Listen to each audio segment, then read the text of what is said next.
Australia sweep Pakistan 3-0 in the test, but it wasn't all smooth sailing for the baggy greens thanks to Pakistan's plucky courage, exciting finds and Qantas' baggage handlers. Who replaces 26 test tons at the top of the innings for the Aussies? Are you ready for the outrage when the thing that you want to happen doesn't happen? Hashtag thank God it's all over, says one great, but hasn't it only just begun? Green, Bancroft, Harris, Renshaw, Smith, Schappell Corby. We investigate all possibilities and then annoy you deliberately because we are owned by the government and they tell us what to say. Join the Navy. Speaking of conspiracy theories, South Africa lose to India in the shortest test match of all time. Rohit says people need to shut their mouths when coming to India. And Sonny G fires up the populace by stoking some colonial flames ahead of the England test series. No one's happy. Everyone's annoyed. Nothing is good. 20-year-old Phoebe Litchfield, though, has had a storming series in India as Australia claimed the ODI series 3-0, and Elise Perry gets a message from the greats to celebrate her 300th. That's before we get into more pitch chat in the BBL as we head into the business end of the school holidays. So chuck a bucket on your bonds, mentally prepare yourself for the first week back at work, and start remembering what day it is because 2024 looks like more of the same. Sam Perry, welcome. Mate, thank you. 9th of January, here we are back on the tools. Yeah.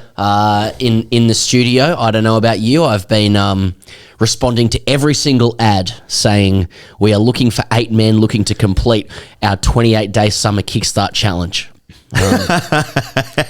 Yes. Signed up to about 45 programs. Right. Don't know how I'm going to keep it all going. But it's been a hell of a week leading up to this week for us. Live shows, we did couple of different states. We did it. I don't know if you want to get into that, but just incredible thanks to everybody who came along. Yep. Very special, very memorable. Mm-hmm. We had Simon Kadich in Sydney, we had Michael Kasprowitz in Brisbane, and then we had Tom Moody in Perth over there in Freo. Memories? Favourite memories? Doing the Enmore, selling out the Enmore, 1,600 people there for that was just awesome, and the crowd was just electric. The crowd was great everywhere, but Sydney's obviously homecoming for us, and 2nd of Jan, night before the test match. And look, we asked the questions. We asked Simon Kadich to play American Pie. He was Don McLean, and he fucking came out swinging. And it was awesome. Yeah, and even in the thoughts ahead of having Kato on stage, it was like, don't blow your load in foreplay. Yeah. You know what I mean? Let's build it up. Hey, half an hour on stage here, Kat, let's build it up. Build it up. But one of the privileges of this gig is you get to see, most of the time when the guests come to the show, they think it's like a 200-person corpy. Yeah. It's a sportsman's lunch. It's a sporties. Who was the fastest bowler you ever faced? Exactly. What was the worst sledge? What's the best Warnie story? Actually, that does come up most of the time. Yeah. But you actually have the privilege of seeing them go into performance mode. Yeah. And most of them, in fact, all of them, just totally step up to it. And may have been a comment in the little introduction for Kadich. And he just stormed on stage, chest out, didn't even get a chance to ask a question. He just launched in, and I was frantically scrolling my computer. Go, okay, let's get into it. Let's just go. You saw that Croatian blood come into play, which he's fond of talking about. Sydney was great. We even had Dicko, otherwise known as the eye poke story guy, come on stage spontaneously. Yes, as in join us on stage. Yes. Yeah, and then took a curtain call. He bowed to the crowd, which was good. Which was good of him. He wanted to come over for an interview and just actually flat denied it and said, "Don't want to ruin it." It's like it's like watching a movie of your favorite book. It's like, just Dicko. Even just knowing he's called Dicko for me, I was like, no, just eye poke story. I just want my own imagination. I just want to leave it. Don't sully it with your words. Don't make your heroes kind of gear, I guess so. Casper, fantastic. Nice to see so many people in Brisbane as well at the Princess Theatre there. He was we never met Casper before. He's obviously never been on the show. Impressive man. Yeah, he was, wasn't he? That was great. And then, of course, the big man Tom Moody in Perth over there. I mean, that was awesome. So that's the Australian tour wrapped up for the summer. Brisbane had a bloke in full kit come on stage. That's right. He was sitting in the front row with Yes. pads and gloves on, and Yes. they were like the coloured pads as well. Like they had the black. Is that right? The black. Or am I just now just adding that? No, he was wearing Brisbane Heat kit. Brisbane and a Heat floppy. kit. I think he was wearing white pads. Oh, though. okay. I think it was whites. He's actually written in the AskTGC for today, He has, which we'll get to at the end. I've got a photo of it on my phone. Andy sent it to us. He got the video as well. Okay. Yeah. Freo. I don't know. I just remember a lot of cheers for Cameron Bancroft, the Scorchies, and Twiggy Forrest. No, they were great. The crowds are incredible all the way through. Every ticket sold. You know, you don't want to, you want to revel in the moment. It was really special. India's out here next year. Live shows could be anything. Could be anything. Now we've had just one of the great, probably our best ever tour. Like all the people that came and supported and laughed in the right times for the most part. And then it's like, yeah, that was good, but what about more? Yeah. More? Did someone comment like, come to India and do a real tour? Yeah. Like, bitch, you just did that in February. where were you? You can't please everyone. Support for TGC comes from our patrons at patreon.com/greatcricketer, where you get an extra hour every week of #AskTGC Fridays if that's what you want. You might have heard our pitch on day 5. I think day 4 it was for the SCG Test match. There's that. Also, the Patreon feed can now be found on Spotify. It's TGC Patron. If you search that, and you can sign up that way if that's an easy way for you to do it. If that's how you listen to this show, and if you don't, then fucking don't worry about it. What are you doing? Yeah. No, all good. I mean, I don't know if our pitches are the same, having spoken about it a bit more. For me, it's like, if you don't want to do it, don't do it. If you'd like to join up, if you want to be part of, like a great discourse on cricket, get involved in the chats, see some of the, frankly, libelous stuff being said. Yeah. Then join. Yeah. Yeah. Yeah. Australia v Pakistan, the third test at the SCG. We farewelled one of the greats, David Warner, who overall had a great series. Well, not a great series. He had a good series. Lost a couple of baggy greens on the way, and then retired to sail off into the sunset or get a helicopter for the Big Bash game which he's trying to play for his brother's wedding. More on that later. But that is the story of the series as a whole. Cummins is the man of the series, is the player of the series. Pakistan were impressive in parts, also a little bit shit with their batting, I suppose, unders. Overall, though, I've enjoyed all 3 test matches, like more than what I was expecting. I thought it was going to be carnage, which is what the next 2 are definitely going to be against the West Indies, with respect, disrespecting them at the same time. But I've said with respect, so therefore it gives me a bit of leeway there. Totally covered. Yeah. Said with love, yeah, they're going to be dog shit. Yeah. With respect. With respect, of course. Good bloke, but. Warner's farewelling is the story. What do you want to pick it up with David? He scored 100. He gets a 50 in the last innings. So Mitch Marsh actually leads the run scoring charts for Australia and the series as a whole. But yeah. Let's start with the series first before the Warner stuff, because Warner's going to feed into the opening stuff next thing, and all of that, which is awesome. Yeah. Like a very entertaining series. We're entertained. I was entertained, yeah. And like, I like how the crowd and the commentariat have been so like, we've been so benevolent in our praise for Pakistan. Weren't they good? And aren't we grateful that they gave us a game? Thanks for coming. Shan Masood, as you wrote on Twitter, hell of a Diet Coke. Yeah. Wonderful, wonderful team. Yeah. And people. Yeah. Like, if India got dusted 3-0 here, like that, firstly, there'd be 2 tests to go. Yeah.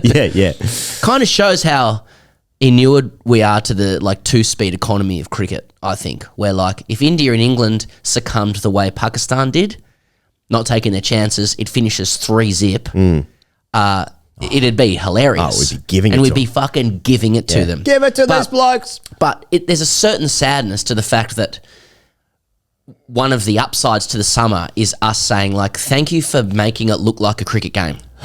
If you're not England or India, yeah, do you know what I mean? Even yes. though England do it like the other blokes, but I think there's a certain sadness to that. I totally agree that Pakistan did well with what they had and the factors at play, but just think it's worth noting. I mean, it's still lost 3-0, and the gap is sad, really. And then in the same breath, where even though Australia wins 3-0, we get the monocle on and we say, only 1 ton for Australia this series. You know, is there a problem with the batting? Ignoring the fact that Australia had top 5 run scorers in the series, still not happy. Like it wasn't bulk enough. We want carnage and a good game at the same time, which both can't exist. But I did think it was more of a bowler cash in summer. So Cummins getting reward for his like endless, ceaseless relentlessness as a bowler, like some, just mother cricket gods and all that spiritual shit rewarding him. Hoff breaking that game open at the SCG. Somehow we expected something would happen to help Australia win, but that was really needed. And also Hoff looking hot. Just want to stick with that for a little while. I don't mean on this show. Just keep an eye on just the hotness. Well, it's not. Everybody knows in life it's not easy to sort of everyone's out. Got a ranking out of 10, like doing a sort of something out of 10. I've gone up 1 or 2. Just he's shredded up a little bit. The hair's fast. I don't know if something's changed in his life or something, but he's like a lot of people are writing in, sort of saying that he's starting to smolder a little bit. Well, when Pat Cummins started to post pictures on Instagram of him holding a baby, it was like, oh, okay, I'm gay now. And now Josh Hazlewood is now about to be a father, hence why he's picked up in the IPL. So there's something going on there. Has he filled into his face or something? The fade is fast, no question. Do you think he's making the most of the opportunity to get his rig in order before a child comes along? Because then you have a lot of stresses on your lower back, what with the picking up and I'm just saying that if Margot Robbie was in a film and I was playing a support role, and then people are like, hey, that girl that's not Margot Robbie is also hot, you're doing really well, because Pat Cummins is Margot Robbie, is what I'm saying. Yes. And so if you're getting yourself in the framework here of this, like, well, hang on, are we changing the podium up here? Yeah. Something's going right for you. Yes, I'm not saying that. So I'm not claiming for any second, in case other people believe this is happening, I'm not saying the podium's changed. I mean, it's fucking daylight. Really. Yeah. You know what I'm saying? Yeah. Who's competing with Cummins on the world stage? Ben Folkes. Yeah. There's a couple. I mean, there's some good-looking blokes knocking around, some roosters, okay, and I've probably forgotten some others, and I apologise. But yeah, I'm not saying Australia's podium's changed. I'm just noting Hoff. I just want to say, mate, Hoff, you're looking great. That's it. I feel like New Zealand used to be a hot team, and I just don't feel the same way anymore. I don't think, top of my head.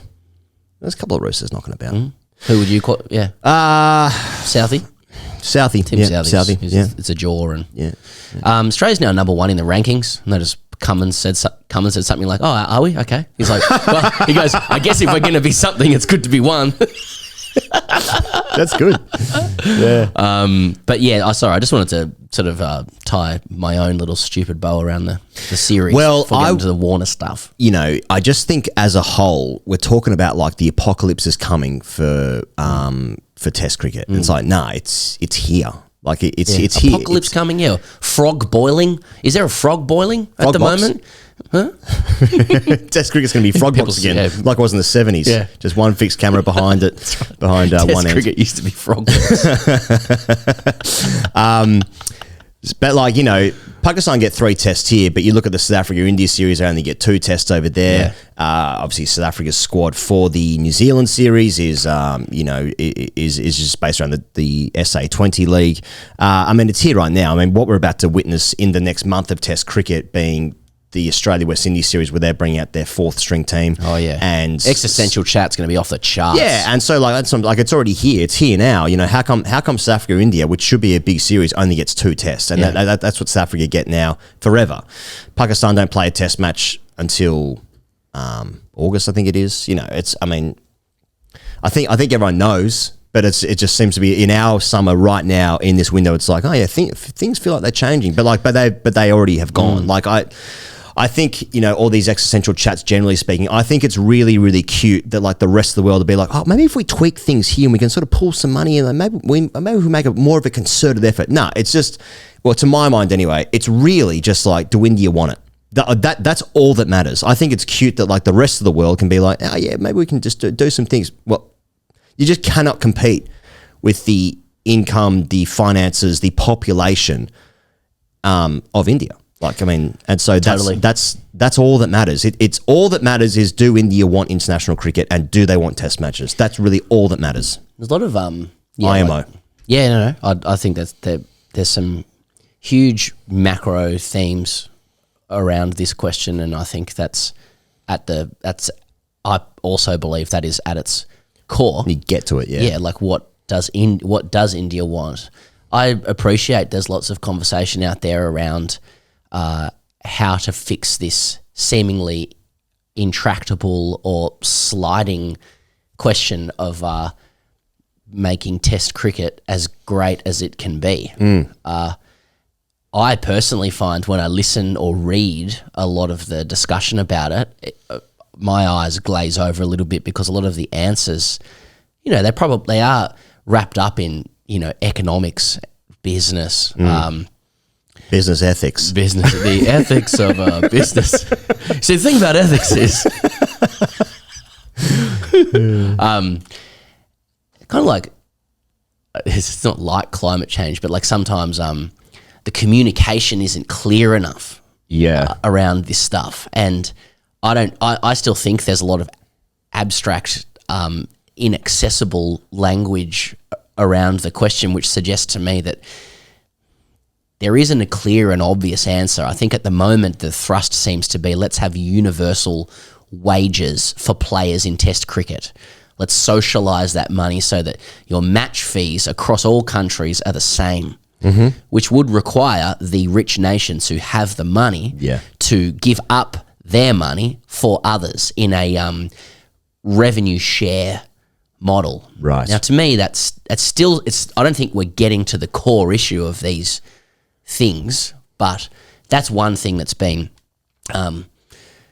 put forward for it. But yeah, I think there's going to be like a lot of existential chat about the future of cricket. I think that like for me, the core issues are around like questions of custodianship and commercialism. Like Test cricket is not as commercially advantageous as T20 cricket. So somebody somewhere has to give up money to preserve something that has cultural heft and importance. So how do you feed notions of like custodianship and historical preservation into these really wealthy businesses? You know, at some point someone has to sacrifice. Make less money because some people like the old stuff. Yeah. You can make efforts to make economic arguments for Test cricket in the sense that it provides context and tradition to the stuff that makes money, maybe. But ultimately, it's about people who make these decisions saying, we need to sacrifice to keep this thing, to keep the tapestry of history going. And a lot of the people who make these decisions, I'm not sure how much they care about it. Like, gives a fuck, yeah. I mean, the South African coach said that Test cricket cannot exist without the SA20 in their country. So, like, how does it get to a point in 2 years' time where, like, Australia maybe go to South Africa and they play a 5-test series? It's already gone. Does it get reversed? Right, exactly, People, like, you know, and then you get in, so that's what you get into the weeds and they go, well, the ICC has to mandate this. The ICC is not in their mandate, the ICC. It's it puts on events, the ICC. It's a member organisation. Like the way international cricket works is members sort it out. The rich countries have to give money. It's Robin Hood shit. The ICC is an events company. Australia's part of it. They're party planners. You don't go to your wedding planner and say, like, look, how are we going to distribute the money across families? You know? What are we going to do with our will?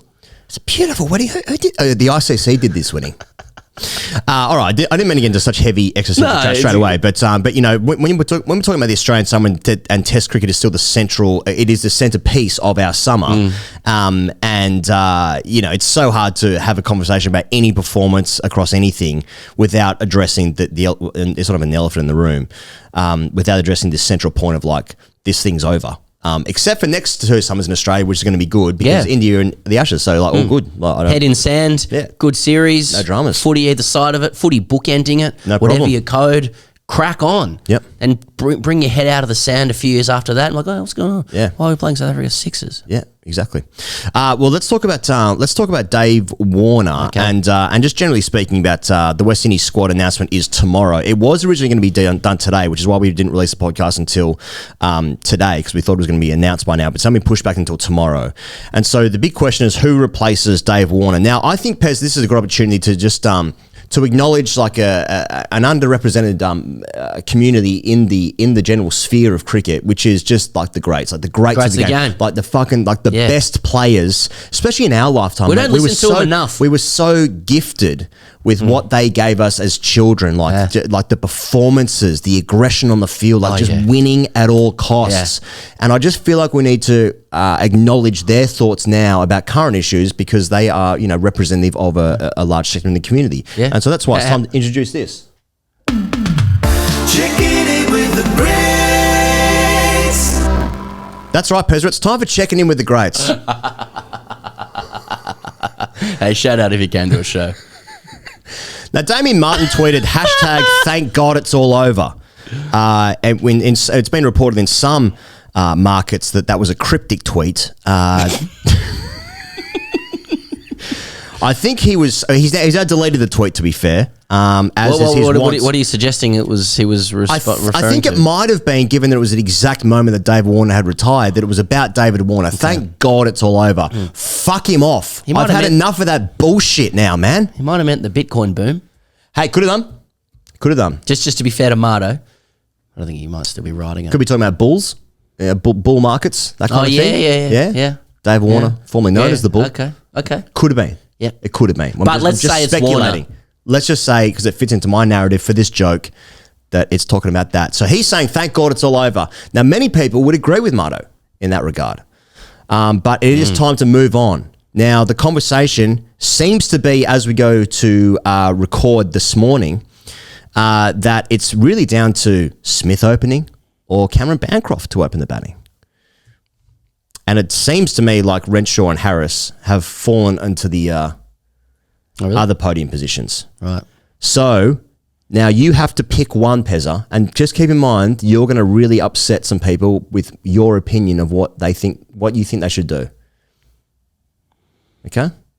So which one do you want and why? And why do you hate the other guys? Do you want it straight or do you want to run up? Yeah, run up. Well, with Warner, just to let's look at history. There seem to be a lot of people online, at least, trenchantly determined to ensure their negative feelings about him were heard until the very end. You know, I don't think there was really any efforts to whitewash or sports wash his image or character or reputation. I thought there was a lot of fanfare. But I just think when you finish a 15-year Test and ODI career, second most runs all formats, World Cups, Ashes, World Test Championships for days, it's gracious to nod and say, good player, made a massive contribution. You could do the same with Michael Clarke a few years ago, just at the retirement. Good player, great player. Well done. But the people who are desperate to convey how much they loathed him. Yeah. Unable to exercise any kind of forgiveness or recognition, essentially viewing him as the aggregation of the worst things he'd ever done in his life and nothing else. Yeah. They're just dripping with that ugly kind of poisonous grandstanding sanctimony that we see here in Australia all the time. It's good, isn't it? People who seem to fail to recognise that they too make mistakes, in life. Lost Baggy Green stuff was pretty how you going. It was weird, wasn't it? Well, I noted that Pete Lawler on 7, he I love when he comes on Channel 7, by the way. He always winds it up. He always winds the players up, the commentators up. It's great. He's very good at it.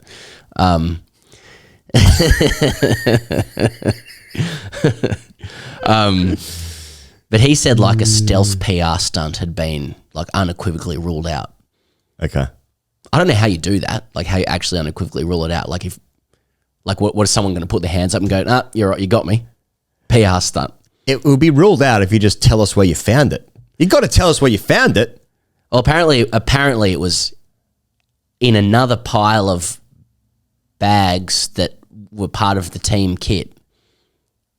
Seems like before you get on your phone or that feels like a last resort. Before you start looking up like blind spots in Qantas security cameras, you might look at the other bags. You know? Yeah. There was, but let's say it was a PR stunt. Okay. It must have come from the idea of like, how do we show people that David Warner really cares about his baggy green? Right. Well, let's have him lose it and get upset Yeah. that he's lost it. Then we find it and everybody's happy. Couple in some gifts for kids involved there. There was gifts for kids, yeah.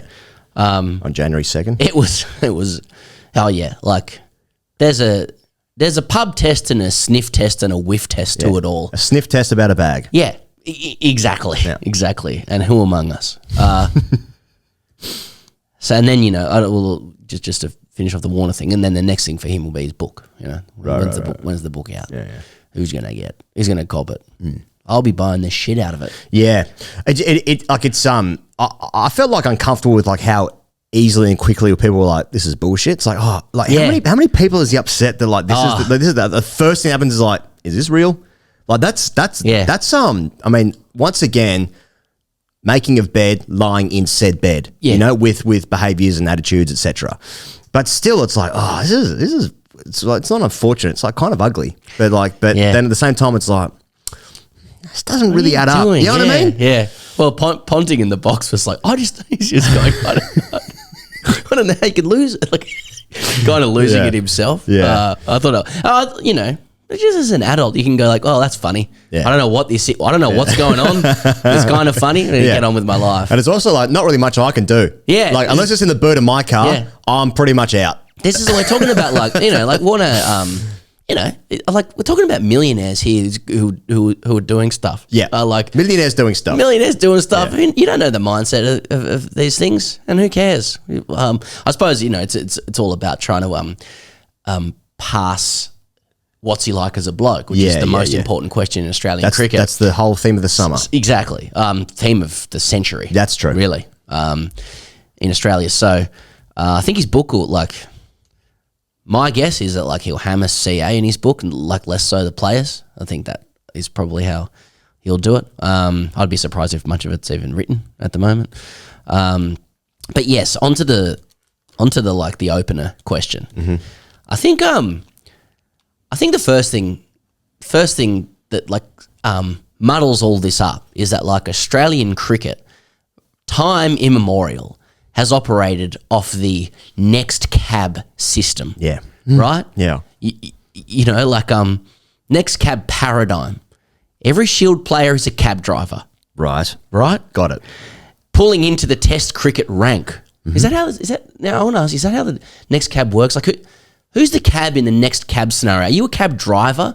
Like if you want to be next cab off the rank, yeah, you're in the rank, right? As a cabbie. I think what it is. Or are you waiting for a cab? No, I think imagine you're at an airport because that's really lords of cabs. Okay. It's the home of cabs. Yeah. An airport. A cab pulling into rank. Yeah, and so when you go to the front of the line at the airport to get a cab, a guy will go, you stand at number 4 now. And it goes because you see the signposting. You're getting and the also, cab. Makes sense. Parking, the paint on the floor, it says 1, 2, 3, 4 down to like 30. Yeah. And so if you're standing at number 1, you are the next cab. Cab off the rank. Off the rank.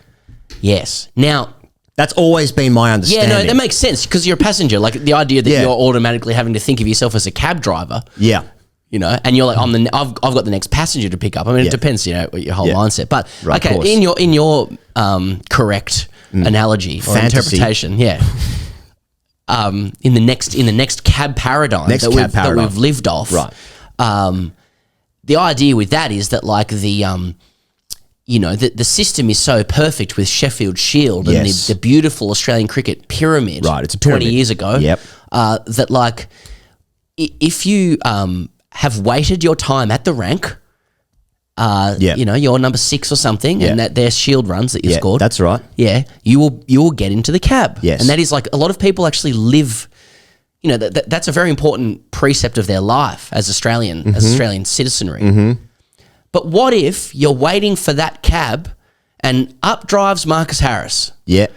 And all of a sudden, a fucking Tiger Eurocopter, luxury helicopter comes along and starts sweeping away all the leaves and shit around you. Yeah. And he's like, no, I'm coming for you. And it's Steve Smith with a megaphone. Right. Just coming down with a helicopter saying, hey, mate, want to fucking, as the crow flies, want a quick lift home? It's about 40 minutes. Yeah. Here, I can get you there in 5. Right. And just fucking start. It's like, fuck, smudge. Yep. I feel like that's what's happened. Yeah. And I'm getting in the helicopter. Yeah. I didn't see it coming. But I think a lot of people, they're very connected to the next cab philosophy, which actually is completely related to our existential questions earlier about cricket. Like, one of the problems with the way cricket is changing is it's like totally disbanding all of our fucking thought processes about how Australian cricket works, runs at each level, then graduates you to the next one. But there's different ways to get in now. And it's, I got to say, like, I got a lot of sympathy for Harris, Renshaw and Bancroft just plugging away in the Shield, you know? Yeah. Bancroft of 500 runs this season, a couple of thousand over the last few, you know, at the top. Marcus Harris, spare player wherever they go. Been in every squad. You know.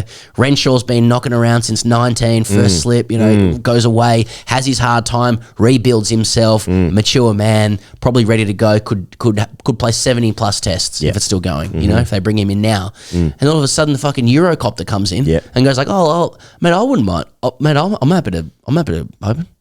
And that's before like best since Bradman stuff. That's before like a DD comes along, you know, has academy written on the side. Yeah. Who's the DD in this situation? Confusing myself now. So, you know, I think the question is like these selection issues are very. They begin with what question do you actually ask for what the Australian team needs? Well, I think either way, it's very obvious what needs to happen.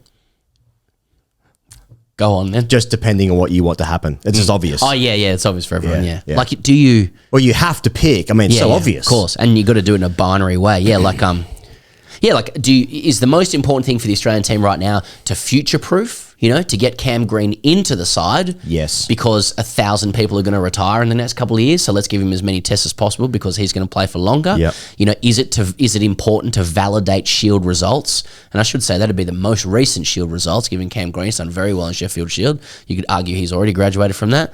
You know, is it most important to minimise disruption right now for the side? In which case, you probably just put a specialist opener in rather than changing positions. So it seems to me, they're going to announce this tomorrow, that it will be Green in the side. It seems to me, though, that, I don't know, this is just tea leaves gear, but that I don't know how sold like McDonald and Bailey are on Smith opening the batting. I'm not sure that's their preference. Cutting off nose, spiting face gear. Yeah, probably like Marnus 3, Smith 4 kind of stuff. It's worked. It has worked. I like Marnus came in and like lobbied real hard for it as well. So what did Marnus say? He said like, I'm a selector, get me out of here. I'm a selector, get me out of here. He said something like, you know, well, if you look at his average, the higher up the order he is, the better his average. I'm like, what the fuck have we been doing then? You know what I mean? Yeah. Should have been opening all the time, but yeah, it's very like no, it's just amazing how no one saw this coming. Here's another factor. Like Warner's return over the last couple of years has he's just done enough. And it feels like if either Renshaw, Harris or Warner were so good, they would have come into the side earlier. Yeah. So what did I say? You said Warner at the end. Sorry, Bancroft. I don't know what the answer is, but I think it's most likely that they're going to open with Steve Smith and they're going to get Cameron Green on the side. I think that's the most likely. I don't know if that's the best. I don't know if that's what I would do. I don't know. Knows. But I think that is the most likely. I think that's so harsh on the guys that are like just plugging away and doing their thing. And then I think about like, what does Sheffield Shield mean anymore? They played in September. There were some years in COVID where they were playing at Karen Rolton Oval, with respect, of course, to Karen Rolton. With respect. And the Oval itself. And the volunteers and the sausage rolls. Great in person. The ovens no disrespect to the person. Well, there's absolutely no disrespect. And player. And then I think about, you know, like, what's going to happen in these 2 test matches when they're facing whoever plays for the West Indies? I don't know. It's not my job to know. What happens if like they play Harris, who's like been next cab and he's been in every series, even since from 2019, in the Ashes in England there. He came in for Khawaja, I think. Like what happens if he plays and he gets like 260s? And then and then they go to New Zealand for 2 test matches and there's nothing really seems to count or matter until the next summer against India here, where it's going to be 5 tests, big series. India have always been really competitive in Australia, of course, winning the last 2 series here before you get into the Ashes, which is the most important series for all Australians in Australia.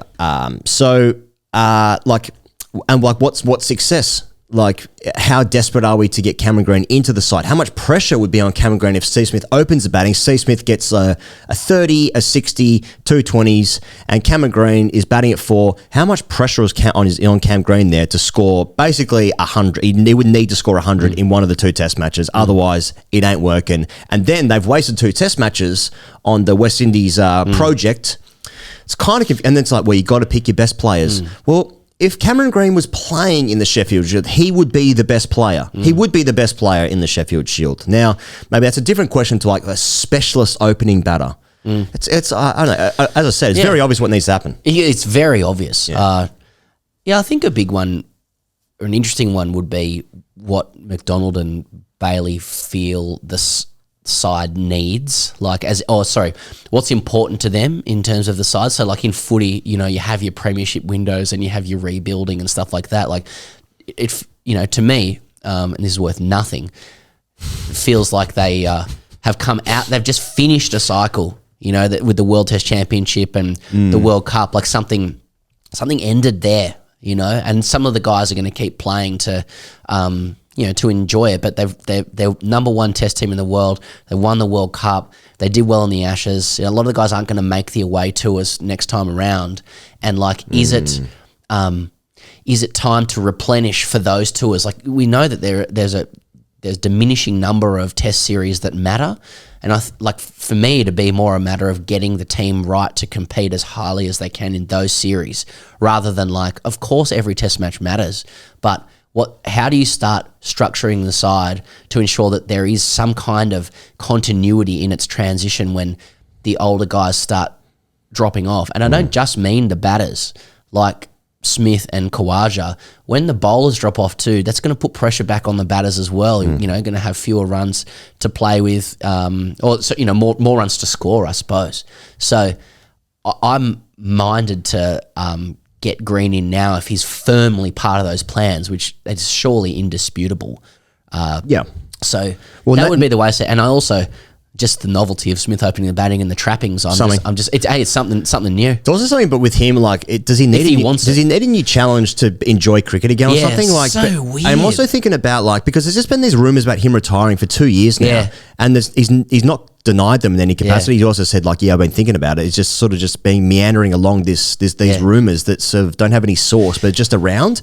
And then I think about sorry, just to finish the thought. Then I think about what happens at the end of Steve Smith's Test career? Because he's not being picked up by IPL franchise. He doesn't play much T20 cricket at all. Does he want to replace Warner opening the batting in ODIs maybe to then open the batting in T20 cricket to then elongate his cricket career in T20s because him opening the batting has been probably his most successful position. Is that a factor? It's all also because the thread of the show is how we used to think about cricket and the ways we think about it versus how it actually happens at the top level for a lot of guys. Right now, Smith is in the echelon of the best since Bradman guys. So that's guys who've been touted as that are people like Ponting, Greg Chappell, Steve Smith. And it's in Australia, once you bat 3, 4 at a pinch, that's the uppermost attainment in terms of status and class you can have. So the idea it's can you imagine Ricky Ponting saying, need to freshen the mind, gonna go open the batting, gonna go face a new pill.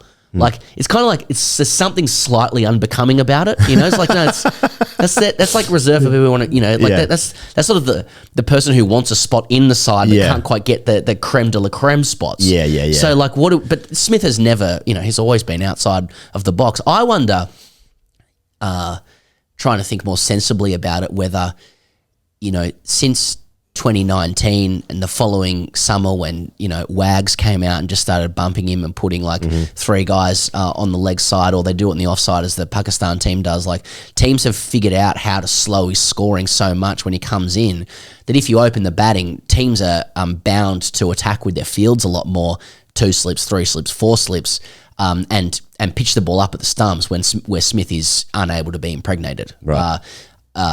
Although, he's missing a couple that are close to him these days. But, I just wonder whether, he feels like that will help him score runs and not be tied down, because how many times have we seen it? We kept getting told he's the best problem solver in the game and all that sort of stuff. I'm not going to deny it. These numbers are unbelievable. But how often do we see him, at the mercy of a trap when other teams are bowling as opposed to every other player? Like, it's as though when he comes into bat and we're looking, we're maybe 20 overs away from the new ball or something like that, that they load up one side of the field, bowl there, and he's so automated as a player, he can't really get out of it and he gets bogged down. I just wonder whether that might be part of his thinking as well, playing with more conventional fields. It certainly is it's amazing to hear this idea that him open, that's been extended by him, I think Marnus, Watto, and it was Watto and Glenn McGrath, the Sutherland Mafia, where Smith plays club cricket as well, who were the first to mention this. But the idea that it might extend his career by 3 years. What? How does it shift in the order? Just give you 3 more years. And what does it also say about where his mind is at the moment? Casting back to what you were saying before, he puts himself under a great deal of pressure, which is kind of cool, by saying, I'm going to open the batting now. Easy to get a good one opening the batting. If it doesn't work, and you should never select on whether something will work or not, but won't work, but if it doesn't work, is he the first one to drop off? Does he move back to 4? Probably not. So maybe he's saying, look, I'm pretty spent as it is. I'll give this a crack and see. I don't know. I'm just trying to figure it out. And I quite like the trappings and how novel it is, really. Just names in a different position in the list. Yeah, that's the way my brain works. Right. I like as well that Nathan Lyon was quoted after the SCG Test match saying, now, I don't want to put too much pressure on him, but he could go down as one of the greatest players of all time. Cameron Green. Cameron Green.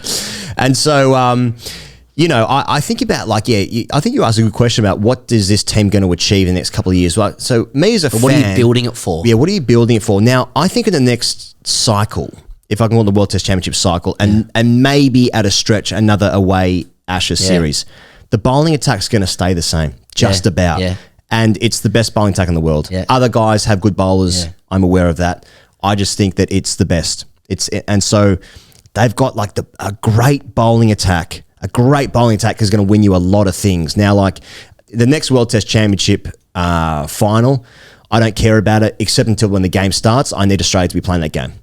I need Australia to win that. I just think it's so hard to win in India, given they've got Ashwin and Jadeja. Australia gave it a go, and they fell short with some batting collapses in Delhi, especially in that second Test match, to lose 2-1. So that to me almost feels like unattainable, winning in India at the moment, for as long as Ashwin and Jadeja are playing.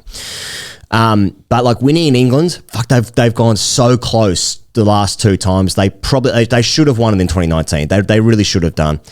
And they were 2-0 up in this series. Look, I think ultimately 2-2 is a pretty fair result. They got lucky. So they were so close again in doing that. So what I want in my life is to see Australia win in England. That's the thing that I care about the most, and people really need to stand up and listen to what I have to say. Of course. So my point being is what are you building for? What do you want? What would the populace want? I mean, Australia win here, the home Ashes. It hasn't been great since England won here actually in 2010-11. So I almost take that as red, okay, which is arrogant. That's my want as an Australian cricket fan. Correct.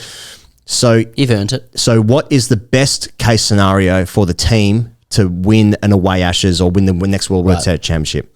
It's probably Cameron Green. And to Nathan Lyon's point, don't want to put too much pressure on him, but it's because he could be one of the greatest players of all time. Well, by the next Ashes series, which is in 4 years' time, neither Smith nor Khawaja will probably be there. And if they are... Smith maybe. Well, it means his career's been extended by 3 years or whatever. How old Smith, 34? Yeah. Yeah, so You're 37, risking 38. some eyes being painted on there. Yeah, and look, it could look pretty ugly by the end. Mate, as we always say, I do like. Yeah, Khawaja's not there. Yeah, selection chat's great. You know, it's like people are like, oh, too much fanfare for Warner. Like part of the fanfare for Warner was there's not a whole lot else to talk about. Yeah, so TV is pumping it up, and it's the same with the selection stuff. It's been a little while. It's been such a settled side for so long that now everyone's getting pumped up. Like I saw the Daily Telegraph tweet today. Quote, selectors have failed Australian cricket's future if they can't find a spot for Cameron Green, post David Warner. It's a Crash Craddock article, very good. He doesn't do that blur, but stuff like that. Selectors have failed Australian cricket's future. It's just a player.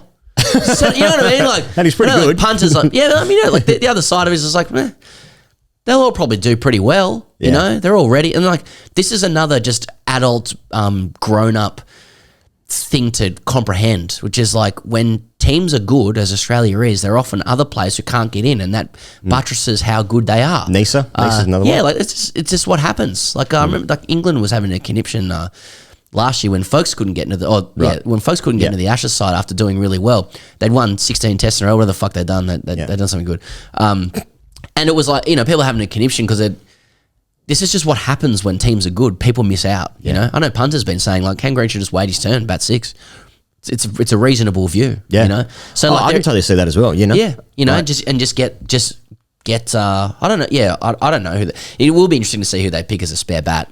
That'll just indicate who's, you know, got favour. I can totally live my life like that way as well. Is that Cam Green's performances haven't been so good that he's demands to come straight back into the team. Because Mitch Marsh's performance since he's come back into the team have been the performances that the Australian selectors wanted Cam Green to have, but he hasn't had them. Mitch Marsh has had them. So it's almost like it's hard to be an all rounder batting six in Australia. I don't know. Some people might say that. So in many regards, you know, like many other players who have been left out of the side, they lost their chance. Tough titties, you know, and that's what George Bailey would be saying to them if he wasn't so close to the players. Yes.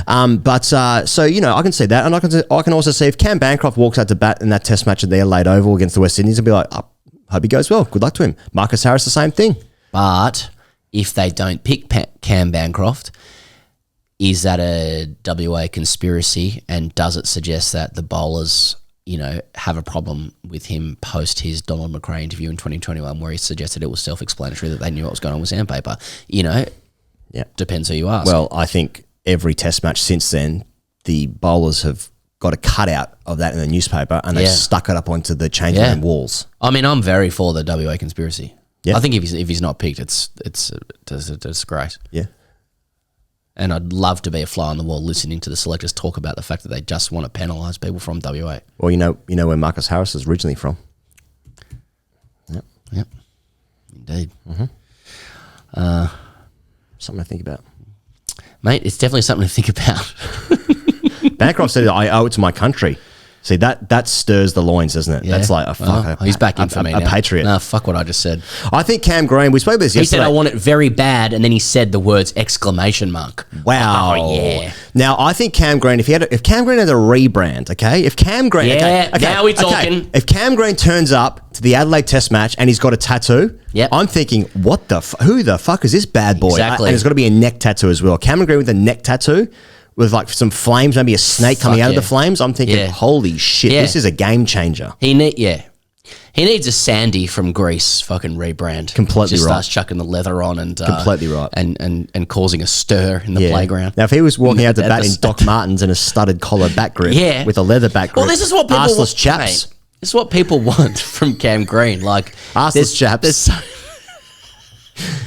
There's so much. There's just so much potential there, you know. As you said, Nathan Lyons, I don't want to put pressure on him. He's going to be one of the greatest ever to play the code. Yeah. But it's just like, you know, like Greenie, let's start. Let's start. You know, let's jack it up. Let's grow up a little bit. Yeah, you know, let's grow a beard. Yeah, a beard. Shave your head. Oh, a you know shaved head with a beard. Shaved head, neck tat, grow a beard. I think Australia will be getting behind him fucking ASAP. Yeah. He walks out to bat in a baggy green. Oh, and he takes it off to opening the batting in a baggy green. Also disrespecting the West Indies pace attack. Make 150 to run a ball. Fucking Roston Chase is bowling off spin with a new pill at Adelaide Oval. He walks out to bat. He takes off his baggy green. He wipes his now shaved head with a sweatband over his left arm. Okay. He's wearing Doc Martens. Yeah.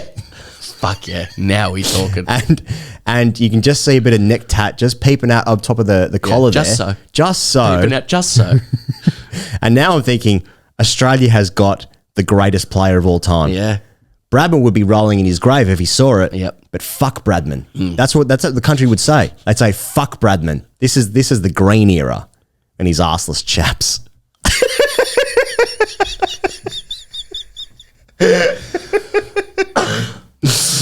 Something to think about. Hey, something to think about. Another thing to think about, a new thing on the show. Here goes.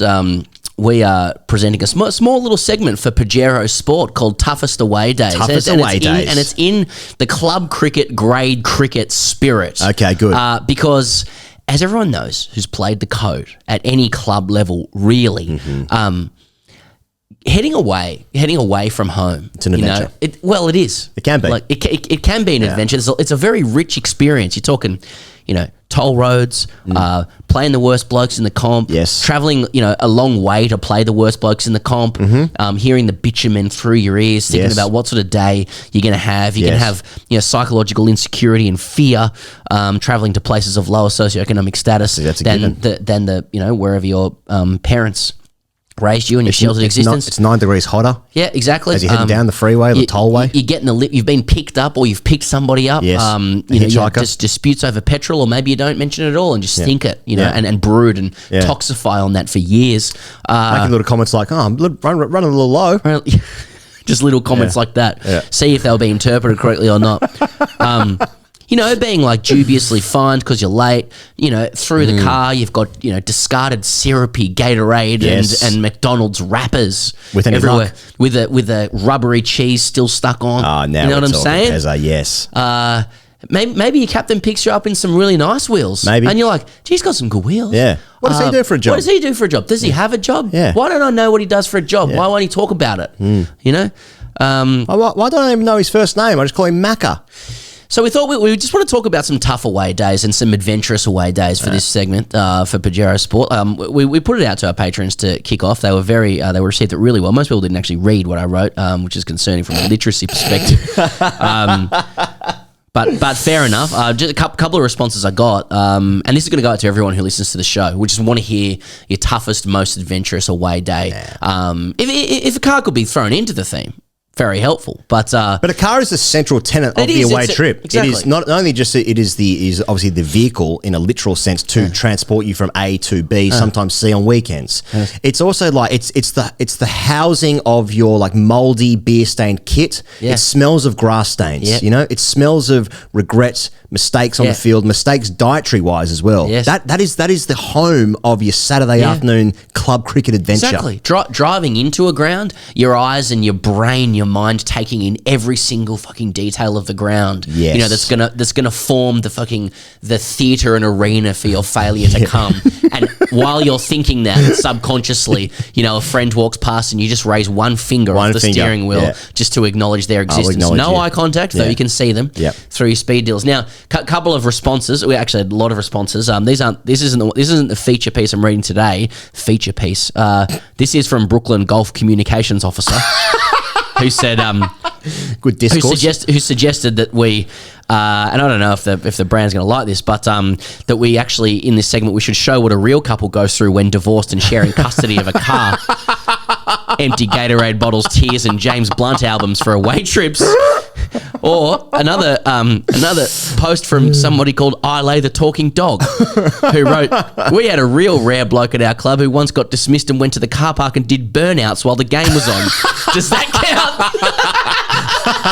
But the entry from today is from Finn, who went to write about his adventurous away day. I should just note at this point, full hood up on this. Is that like this?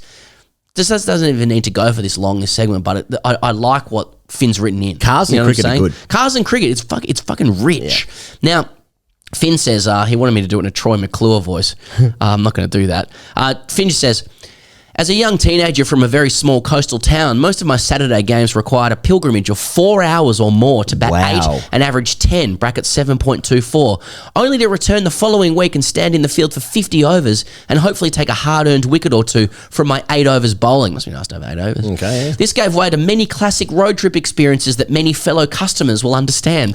These would be 4 a.m. departures, Macca's breakfasts, games of Spotto, car cricket, and the occasional sighting of a sus Carmichael Hunt that would result in someone pointing at them and declaring, "That's your mate," to another passenger, all set to the backdrop of So Fresh, the hits of summer 2007.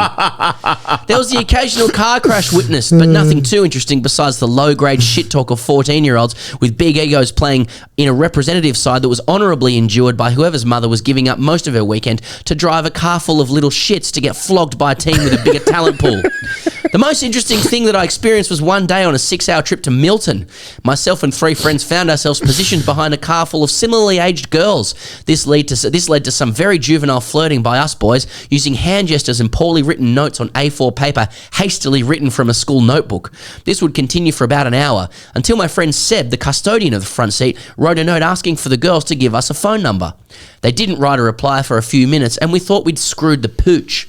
I don't know what that means. It sounds off, but then something surprising happened. They held up a page with a number written, and all 3 of them began kissing the rear window. This led to a rather interesting chain of events, beginning with a bemused Seb spitting his vanilla Coke all over the inside of the windscreen of our car, and ending with his mother pulling onto the shoulder, and demanding he cleaned the dashboard and windscreen, and these girls fading into the distance, laughing hysterically, the phone number along with them. Not the most interesting story, but it's real and was the best I could write quickly while sitting in the camera blind spot at work. Cheers, boys. Finn.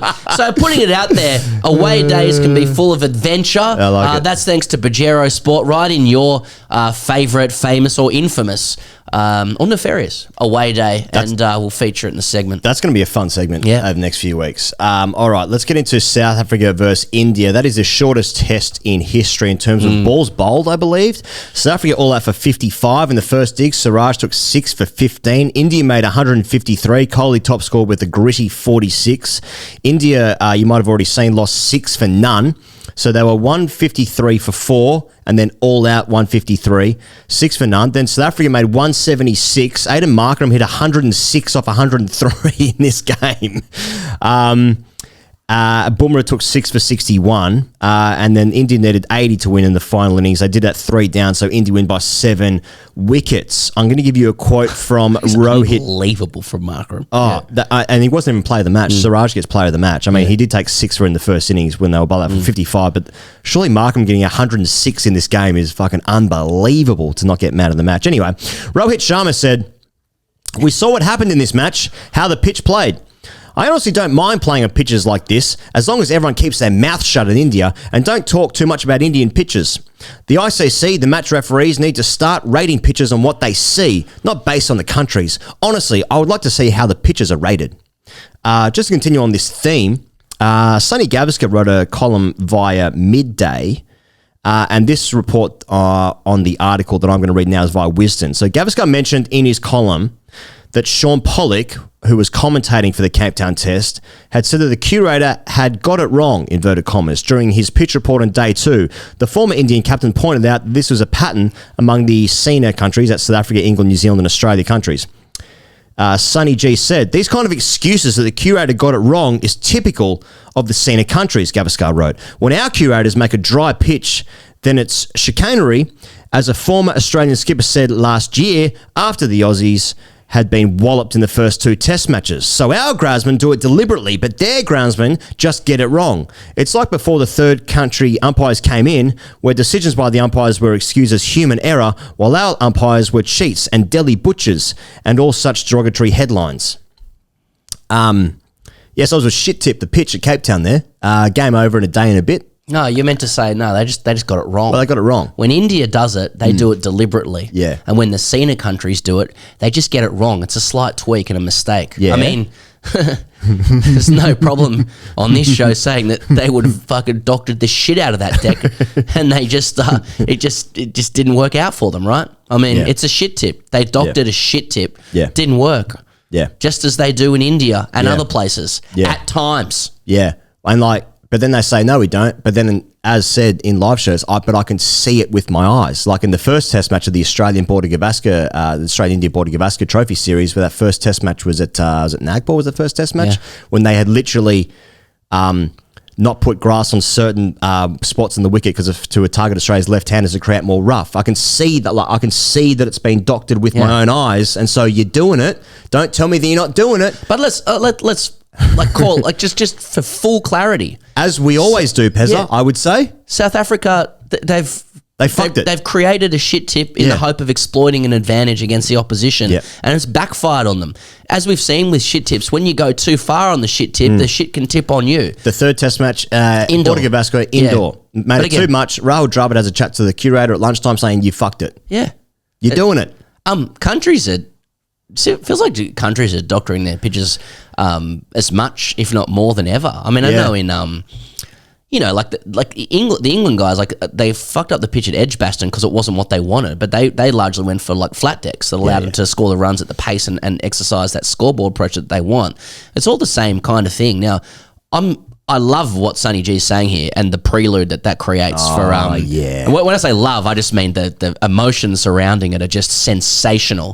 But and the prelude that brings into to India versus England, which we'll get to. But I would have been more interested in what he thought about the pitch itself, because is he say instead of saying that there's hypocrisy among media representation of pitches and the morality associated with it, did he think?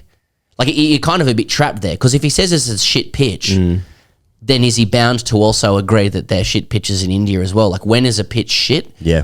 Just that great philosophical question, or when isn't it? But instead it's now a conversation, and it feels like that's what Rohit was getting at as well. He says as long as everyone, he says, I don't mind playing on pitches like this. So that's, at least that's consistent. He's basically saying, if it's the same for both sides, we're good to go. As long as everyone keeps their mouths shut in India and don't talk much about Indian pitches. Do you think he means mouths shut about India? Yeah. So he's not talking to his compatriots. He's talking to people who like to talk about the pitches in India. Yeah. Right. I don't mind playing on pitches like this. So Rohit's basically saying, mate, I'm up for any pitch. That's essentially what he's saying. So he's like, I'm going to shut my mouth about this pitch, just as you should shut your mouth about pitches in India. Yeah. This is all, we're good to go here. Yeah. Okay. Yeah. Yeah. Do you reckon the pitches will spin as much when Ashwin and Jadeja retire from Test cricket? I wouldn't have thought so. What does he mean when he said the ICC the match referees need to start rating pitches on what they see? He was upset, not based on the countries. So he's suggesting that there is prejudice and discrimination against Indian pitch ratings. Yes, by the ICC, because he was upset that the Ahmedabad pitch in the World Cup final was rated as average. Well, he said it was rated below average, but it wasn't. It was rated as average.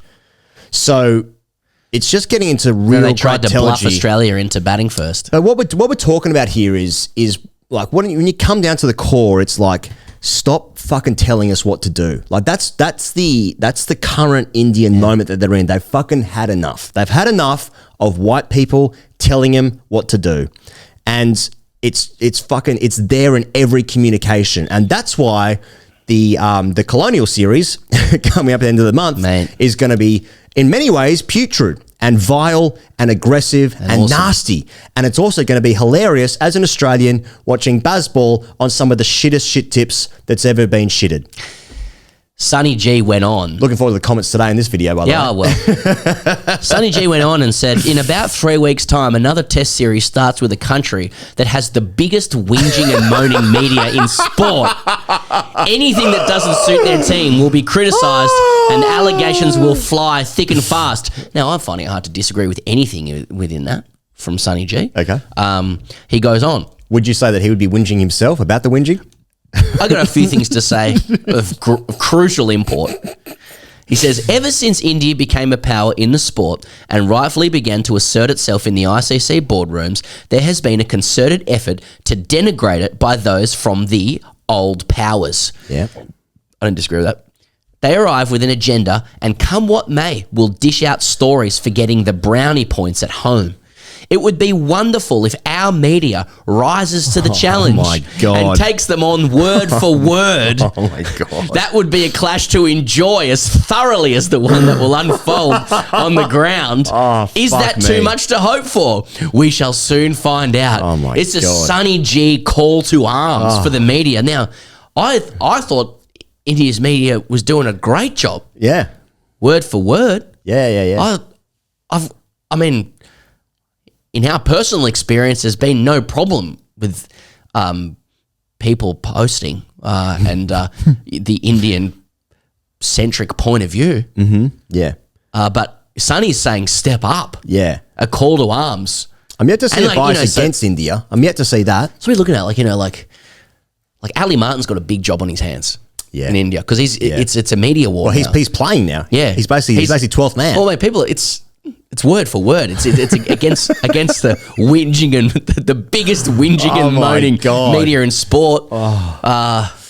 Yeah, a couple of guys over there. Chris Dogg, Barney Rhino, Vish might be over there. Will McPherson, right. Tim Wigmore. I'm just calling out It's some a big guys. series. I mean, it is the hardest place to go given India's record Mate, there. it's gonna We be did- awesome. We did a bit in the live show just talking about India's dominance there in test matches. In the last 10 years, 44 test matches played. They've only lost twice. Once to... Sorry, that was before the Australian series. Now 3 games they've lost. In the last 11 years, I suppose it would have been now. So Lost don't lose a lot. 1 to England, 2 to Australia. They've won 15 of those games by an innings, a whole bunch of other games by 300 runs. Like it is so hard to win there because they are so good at home.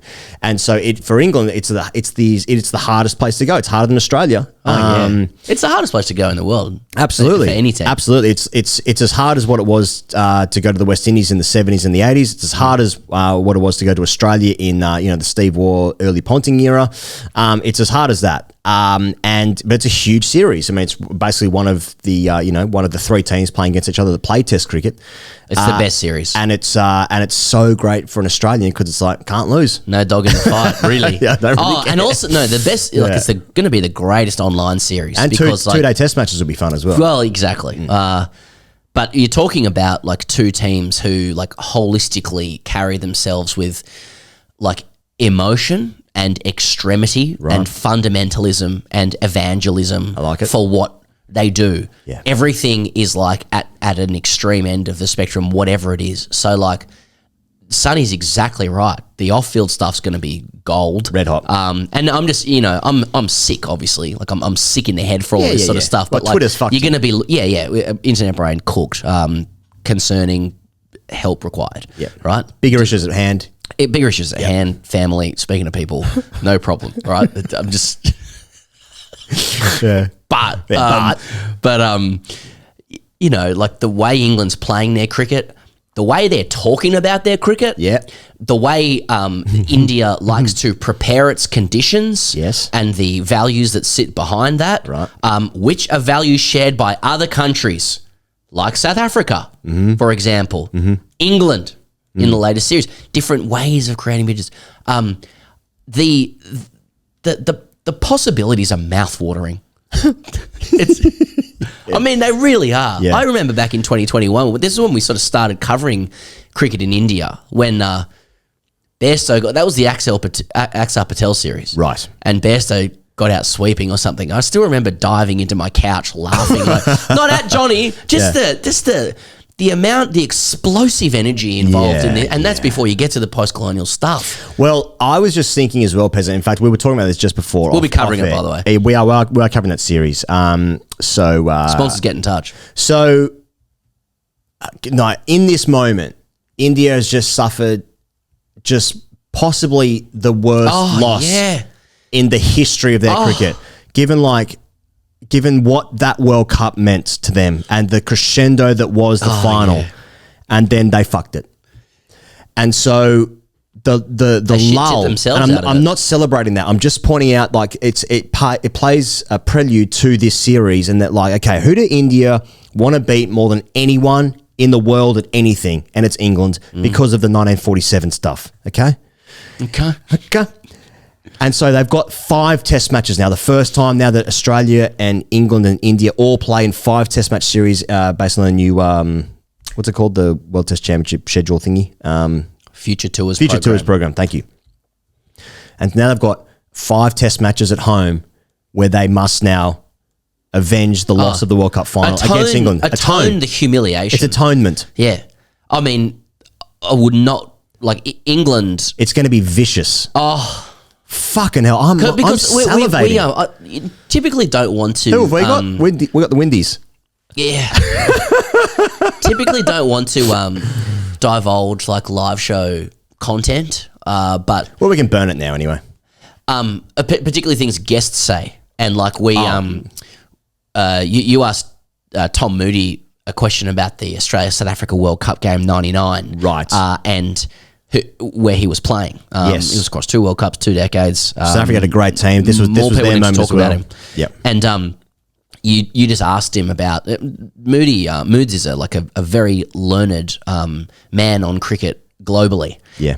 Particularly in Asia. Yes. And isn't given anywhere near enough credit here for what he knows. Agreed. But you asked him about his observations about South Africa dealing with that loss emotionally, and he was really flowing in his explanation of just how much it hurt them. Yep. And then they haven't recovered. And then I think I said, "What do you think's worse, that or India in the World Cup?" And he just went India, and he said. He said that's going to take 100 years. So I said, I don't know. Fuck. I don't think, and I'm saying this look, it's flippant. It's flippant. You can't generalize about people. You just can't. But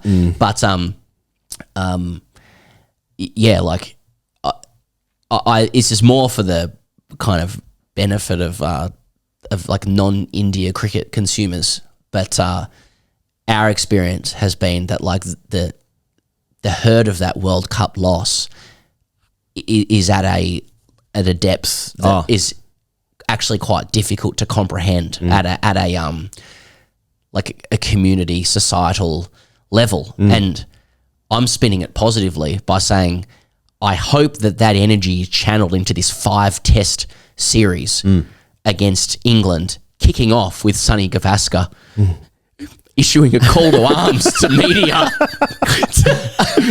to take on the biggest whinging and moaning group in sport. I hope, again, it's a sickness. I hope that we've got friends across the media in all countries, but I hope that our English friends, take it as a challenge. And then we can sit back and just ping a few thoughts off. Just it's going to be a great series. Tune in. The first test starts in Hyderabad on January 25. Okay. 16 days. 16 days time. 16 sleeps. As said, we'll be covering that series here in the podcast. Oh, by the way, well done on India winning that game against South Africa. India won the game. And they drew the series 1-1, which is also part of the disappointment of that series only being a 2-test series. Heinrich Klaassen announced overnight he's retiring from Test cricket. He wasn't even playing this game, but he only played 4 Test matches. But he is retiring. This feeds into a bigger story as well. Dean Elgar obviously announced before the series started that was the end for him. He got a fitting farewell. All the Indian players shook his hand and stuff when he walked off for the final time. The SA20 starts on Thursday this week. What's today? Today's Tuesday. The first test against New Zealand in that weird series is February 4, so that's all happened about the same time. India and Australia women, Pezza. Now, this actually has been a belting series because obviously India won the first test match, which was a great game of cricket. Then Australia won the 3-match ODI series 3-0. Interestingly, India hosts the ODI World Cup in 2025. There's obviously the T20 World Cup at the end of this year in Bangladesh. But yeah, so Phoebe Litchfield has been the story of the ODIs. 78 in the first game to chase India's 280. Elise Perry also hit 75. T-Mac, Talia McGrath hit 68. The second match, Australia won by 3 runs, defending 260. Phoebe Litch hit 63. Pez 50. Third match, Australia hit 338 and won by 190 runs. I think it's the third biggest win ever against India from any nation. Phoebes hit 119 off 125. Elisa Heels hit 82. Their opening stand of 189 off 173 was the highest ever opening partnership against India in ODIs. Litchfield was bought by the Gujarat Giants for 120k USD for the WPL 2024, but she's been fucking amazing, Phoebe Litchfield. 20 years old, future of the game. Also playing with Elise Perry, who in the second T20, that was her 300th game. So the 3-match T20 series is tied at 1-1 as we record. The final match is tonight. That's at 12:30 a.m. if you're on the eastern states in Australia. So India won the first game by 9 wickets. Litchfield again, top scorer for Australia with 49, batting at 6. Then India chased that with 3 overs left, 1 wicket down. Second game, as I said before, that was Elise Perry's 300th game for Australia. She hit a 6 to win the game as well. Hit 40 red or something like that. 34. 34, okay. Australia chased 130 with an over to spare and 6 wickets in hand. Litchfield again was not out with Pez, and she was on 18. There was a great message from Australian sporting luminaries for Pez's 300th game. Sally Fitzgibbon, Susie O'Neill, Ariane Titmus, Lauren Jackson, Liz Ellis, Jess Fox, Carey Webb, all safe. featured on the video. That's very safe. That is Checking in with the great. Yes. Thank you. that's checking in with a I great was going to say me thinking amazing. That's a video you want to receive in your inbox. 300 games for Perry. She said, I wouldn't rule out 400. Oh, that's cool. Yeah, and I heard her say, like, depending on what the universe has in store. That's sort of the I'd heard universe talking about stuff. that. Yeah, no, but not in like a airy fairy ethereal way. Like it just struck me as a wise person, just going like, there are forces at play. Me think it amazing. Yeah, it's Pez. Oh, I mean, I don't know how the numbers and the body of work when Pez retires, which will happen whenever she feels like it, Right. frankly, is going to look just spectacular. Yeah. I mean, we're talking about the greatest ever. Hey, what about the trophies one? Before you even throw Matilda stuff into it. So, yeah, well, exactly. I mean, 300 games doesn't include the Matildas games. Defending was loose against Sweden in that game. people don't talk about that. Didn't close it down quick enough before she put one top bin in the World Cup. I mean, I just couldn't admire the player more. Like, she's just, as a sports person, just sporting attainment par excellence. Oh, she's playing fantastically as well. I mean, Phoebe Litchfield she's has been the in form story. now as well. This has been Phoebe's like breakout series. She's been in the squad for a little while, last year or so, 18 months maybe. But this is breakout stuff. She's starting to come through. Exactly, yeah. And so what's interesting about this series, because in the Ashes they play like a point series where you get 4 points for winning the Test match. Is that right?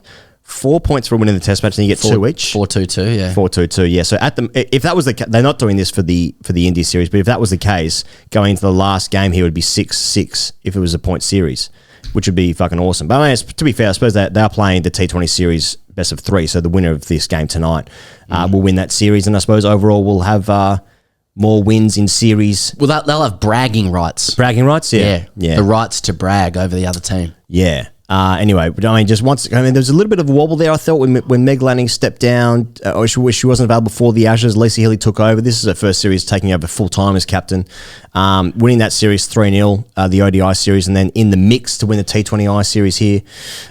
It's good. It's good stuff. It makes me feel a little bit better. I got a sense of some wobbles before, which is you lose Lanning, you know. You're losing Bradman, basically. Yeah. Put it in man's terms. Yes, yeah. I keep thinking, I mean, fuck, there are some safe names in the team still, but for me, and perhaps biased, but no more than Perry. I like seeing it there. Shout out to friend of the show, Kim Garth.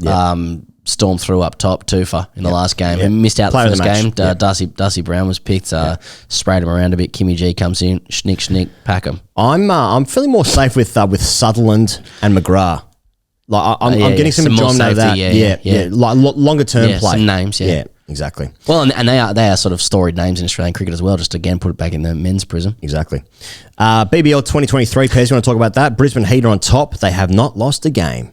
6 wins, 14 points. Perth Scorchies. They are second. Then Sixers in third. Stars fourth. Hurricanes, Strikers, Thunder, Renegades in that order. Not a great season for the Thunder or the Renegades, who have had 1 win out of their 8 and 7 games. Not ideal. No. So we're heading to the business end of the season now. Finch has retired from the BBL. He's the 7th highest run scorer in T20 cricket, second most in the BBL, of course, after Chris Lynn. Isn't playing at the moment, but maybe given a farewell against the Stars this Saturday night. That's the last game he'll play in Melbourne. January 13th, that's at Marvel Stadium. So I mean, I don't know if they're going to pick him, but he's not in the 11 at the moment. But given that will be the last game in Melbourne, they've got 1 game after that might be against the Thunder. Actually, I'm not sure, but it's in Sydney. So get yourself going to Marvel, I suppose. Say well to to Aaron Finch. When is that, did you say? Saturday, January 13. Is it a night game? I don't you know? I presume it would My be. boys. I presume it would be. Scott Edwards has been drafted into the Renegades, obviously the Netherlands captain, as a replacement for injured Joe Clark. So Quinton de Kock is leaving before the final 2 games to play in the SA20. So Scott Edwards might come in to play those last 2 games. We were asking before about why Scott Edwards has not been picked up, because he obviously he was raised in Victoria, raised in Melbourne, played club cricket here, did excellently in the World Cup in India for the Netherlands, great performances. And so he was actually in South Africa at the moment because the Netherlands are playing against the SA20 teams just as like a warm-up for those guys. And so he's in South Africa at the moment. Well, he was, and then he's been drafted into essentially replace Quinton de Kock, I suppose. So a bit of a switcheroo there. So there's that. Ponting said last night of the Thunder pitch at the Sydney Showground that it's shit. Which when his exact words. You were watching it, and it was no good. Yeah, spin deluxe. And I've noticed since then, Chris Green has come out and criticised those words as the Thunder captain. Right. But yeah, last night, I mean, there's a lot of things to talk about. I mean, sticking with that, like last night was one of those BBL games you do see where the I guess the turgidness of the deck has a really big say in the way the game is played, you know. Right. So, Big Bash probably wants to be true to its name of there being some big bashes around, and the deck at the Showground was one where the ball was really gripping into it, and it was slow spin, so it wasn't like coming onto the bat or anything like that. And guys like Dan Sams and Nathan McAndrew and AJ Ty were essentially coming in bowling like 120k spin and getting some great purchase too. Right. So there was some seriously unplayable deliveries. Not in in no suggestion of danger, just the way it impacts tactics. But and sort of what you see, it's 130 plays 130 sort of thing. And so the style of cricket is probably not as easy on the eye, but Ponting made this point on air that he suggested, and he was very, what's the word? Like he made it very clear. He was saying this from a player's perspective that perhaps they should look at playing the games in Canberra because it's just not a very inviting wicket from which to watch or play cricket. And he said that's from a player's perspective. And Chris Green came out and defended their home ground, said he loves playing there, he loves his family and friends coming there. He's a spinner, he doesn't mind it. He says, why does every game have to be 220 plays 200? We like where we're from, and we're a Western Sydney team, and that's where we are. So that's all very valid too. I think, and I think Aaron Hardy said, I can see both sides. Well, I mean, Chris Green's from Manly, so I'd be very surprised if anyone's making it out to Blacktown. But I mean, I think the BBL's going well. I noted the other day a tweet. I haven't verified it, but that the Big Bash crowds are up by 29% across the first 20 games of the BBL. Average 17,000 compared with 13,000 the year previous. We've heard a lot of number spinning in the BBL, but that's pretty straight numbers. And I think the TV audiences are good. Yeah.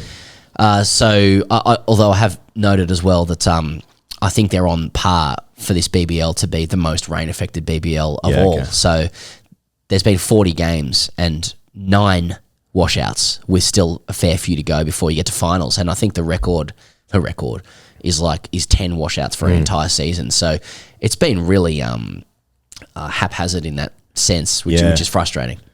Especially given the last 3 years in Australia have been La Nina, which brings more precipitation, and this year's supposed to be El Nino, which is supposed to be drier and hotter.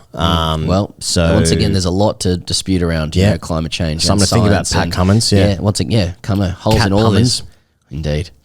Khawaja, Marnus and Carey all available for cameos before the Adelaide Test match for their franchises, clubs that we call them, for the strikers there, and I guess the Heat for Khawaja and Marnus. As I mentioned earlier, Dave Warner's hoping to get a helicopter to the SCG so he can play for the Thunder against the Sixers after his brother's wedding. I like that kind of gear. Pezza, I went to... Thank you. I was fucking waiting for this. I went to the Big Bash. I went to the Big Bash League. Wow. I went to green versus pink. What their official names are, I'm not sure. But a green team was playing and a pink team was playing. And First question, did you put a bucket on your bonce? yeah, I did at a bar afterwards. Yeah. So my takeaway from the Big Bash, because I haven't been to in a while. Which means you had to have taken that bucket from the ground. Yeah. Wow. Someone that I was with took one from a kid who had about 50. Okay. So my takeaway from it was I couldn't believe how many kids were there. And I was thinking it was actually fucking awesome. Yeah. Like, because when you go to the test, it's an entirely different demographic. First of all, mate, I saw hot birds there. There were hot women at the cricket, which I don't see very often. But there were attractive women at the cricket. And also, there were so many kids there. And I was thinking, like, it is fucking awesome that kids get to go to the cricket and they're having a good time. Like, you could say they're just loving it. Like, there's so much to distract them. I'm not sure how much they're actually engaging in the cricket itself. But, like, I was just thinking about, like, when I first went to the SCG when I was a kid, like, it was always test matches. I don't think I went to an ODI until I was maybe a teenager or something like that. But it was, they are long days, and I was kind of like caught up in like being in a huge environment with like, 30, 40,000 people or 15,000 people, however my memory might be distorted about how many people Back were in the day, it was 40,000 sell out every game. yeah, that's right. That's and right. for tests. But like, how many kids were there and just like having a great time? And the whole thing is like set up for kids with the fireworks and the music and the cooey when there's a bowl change, and like and the cricket itself might be a bit of a sideshow to that. But like, kids walking around with like getting like 20, 30 buckets, and like, just like, it's actually fucking genius that KFC have like put this bucket on your head. Like, it's actually insane genius, because there are thousands of people with a fucking bucket of KFC chicken on their head. How do they do that? How do they do it? It's genius. Anyway, these buckets are like, they don't have the grease from previously eating chicken, do they? They're their own property. Literally, when you walk into the ground, there are people standing there with like different Buckets. different like club insignia on their polos, and they're handing out the buckets. So they're free. I think, yeah, that's Put them right. on my hands. Take a couple in the grippers. But the kids are like, the kids try and get as many as possible, Yeah. and then like you see them in different grounds on Australia. They build like little castles with them and shit at the end of the game. But it was a good turnout on Saturday night. It was like 30,000 people there at the MCG. In fact, our producer Charlie was also there. Shout out, Charlie. But yeah, so but my takeaway from it honestly was that it was awesome that there were that many kids there, and that they were having a good time at the cricket. And if that's the gateway to get more young people into cricket or families into cricket or whatever, then I was like, yeah, this is good. The game itself was a bit of a fizzer. The Sixers won it easily. Pink won it easily. But Oops. yeah, I mean, I still think that the competition would be so much better if they could get 11/12/13 of the Australian players into the competition every single night. Therefore, all of a sudden, you're probably going to have 2 or 3 recognisable, famous players for the kids to see, and maybe the cricket will become more of a centerpiece. But overall, the experience was good. It was good. I enjoyed it. Mate, that's awesome. Yeah, it was. Yeah, you said that off air, reflecting on the game, because we do our reflections, and Yeah. We did some journaling. I had forgotten amid the pearl clutching that so many of us do around how to fix the BBL and stuff, that initial core mission of it was really child driven. And when we're talking about the future of cricket and how to get the Aussie players into the BBL and stuff, it's amazing how, and I do think it's important to do that, but like it's actually quite it's quite endearing that there is a competition that is still driven by getting kids involved in the game. Like that is just it's a policy, I suppose. I know there's other drivers and stuff, but it's a policy that is about the future. It's about long term. It's about connecting people into the game, rather than like, this scourge we have at the moment, or have had for a long time, that Todd Greenberg talked about last year, of this tendency to have sports administrators who come in for sort of 2 to 4 years, deliver on the bottom line and get out, and not really have a sense of custodianship for something that lasts longer than that. So to have, that is a credit to the BBL. And if you're going there and seeing it, feet on the ground in the flesh, that there's a ton of kids there and they're all enjoying it. And mate, like I went to cricket all the time as a kid. I was lucky my dad took me out, and I was like, I'd like to think that I was watching really intently. I wasn't. was running around trying to, like, you find little games of cricket that other kids are playing or whatever silly little projects that no concentration. Totally captivate you, you know, and then your dad's coming back going, someone wants to take your seat, and you're like, nah, I'm doing this. And it's a whole thing. Or like, you know, eating special foods and, you know, drinking your soft drink and stuff like that. That is, you know, I'm sorry to be solemn and earnest, but that is kind of cool. I just hope they can figure out a way with the BBL to get the best players involved, and then you might be able to have the best of all worlds. But it is it's a complicated one. Pezza, do you ever get frustrated that you can't watch the BBL because you're in a different country? Mate, regularly. Yeah. Pezza, you're always overseas, mate. I find you, I say, where are you? And you say, like, Namibia. Yeah, exactly. How the fuck did you get to Namibia? Yeah. Are you watching the BBL? And you say, can't. Well, here's your problem, Pezza. Yeah. With NordVPN, you can switch your virtual location to that country, said country being Australia. That's where the Big Bash is played. You're in Namibia. You want to watch a Big Bash? NordVPN. You can switch your location virtually from Namibia to Australia, and then you can watch the BBL so you don't miss out on any of the action. That's as easy as that, mate. Fuck yeah. Pezza, people are worried about being on the brink of global recession here in the world. That's where we are, the world. And it's all going a bit crazy. People need to cut back on spending, save some money whilst also protecting yourself online. Well, NordVPN helps you save money as well as protect you or me from cybercrime. You can change your virtual location. You can sign up for subscription services via other countries and pay a cheaper price. I've said it to you before. Maybe you want to download KO, for instance. Maybe you want to talk about Stan or Netflix or whatever. You can sign up and you can pay a cheaper price than what you would in other countries like the US, the UK, even Australia. Also, you can book flights and holidays via another country and pay less. So NordVPN essentially pays for itself with those savings. You can grab an exclusive NordVPN deal by going to the custom URL through the episode show notes in this episode. If you don't want to do that and you say, Higgos, just tell it to me to my face. Say the words. NordVPN.com/TGC. You get a huge discount off your NordVPN plan plus 4 months for free.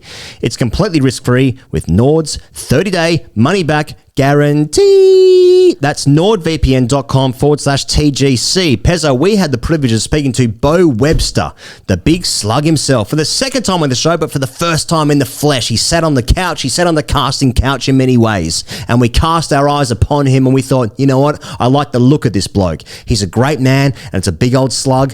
And this interview with Beau Webster is brought to you by winning the inner battle. And it feels like Beau Webster has in many ways. And you will pick that up in the interview that we're about to play. But many players in today's game have won their own inner battle through reading Shane Watson's tome, Winning the Inner Battle. To me.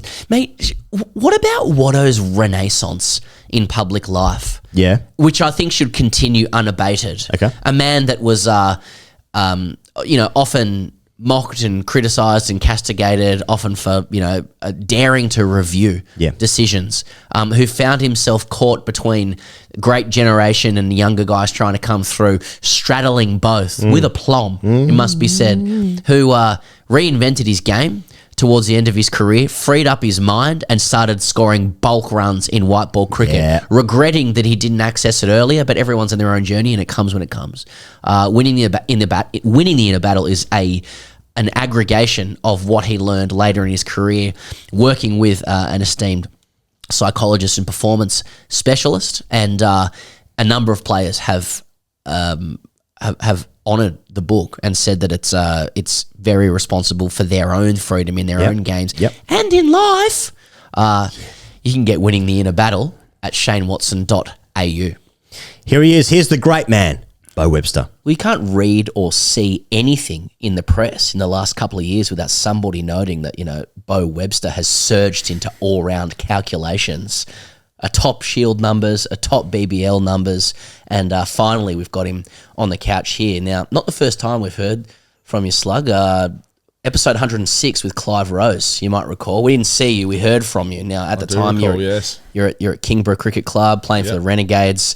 We're dialing you from Skype phone credit, and now you're at the Stars, PM's 11, and we've got a couch, so look how far we've all going come. up in the world then by the sound of it. Welcome to the show. Thanks for having me. No, it's good to be here. It was a good chat a few years ago, and looking forward to today.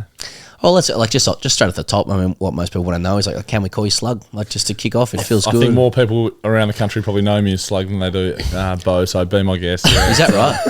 It's a nickname that's stuck with me for a long time, and there's a couple of Slugs around the country now, I think. Mark Steckety was telling me they call Max Bryant Slug as well, so it's confusing when we're playing against Really? and then Maxie. There's slugs going on everywhere, but no, be my guest. Slugs, must be tough. welcome. Is it like difficult for you that it's sort of sticking around? It's like, I really wish it didn't. I think I've just got used to it since I was about 12. It came. I don't even know who gave it to me. One of the boys at the Kingwood Cricket Club, I think, and it's Concerning. Yeah. It's just for different reasons, but it's definitely stuck with me, and it's one of those things that you just get every day and used to.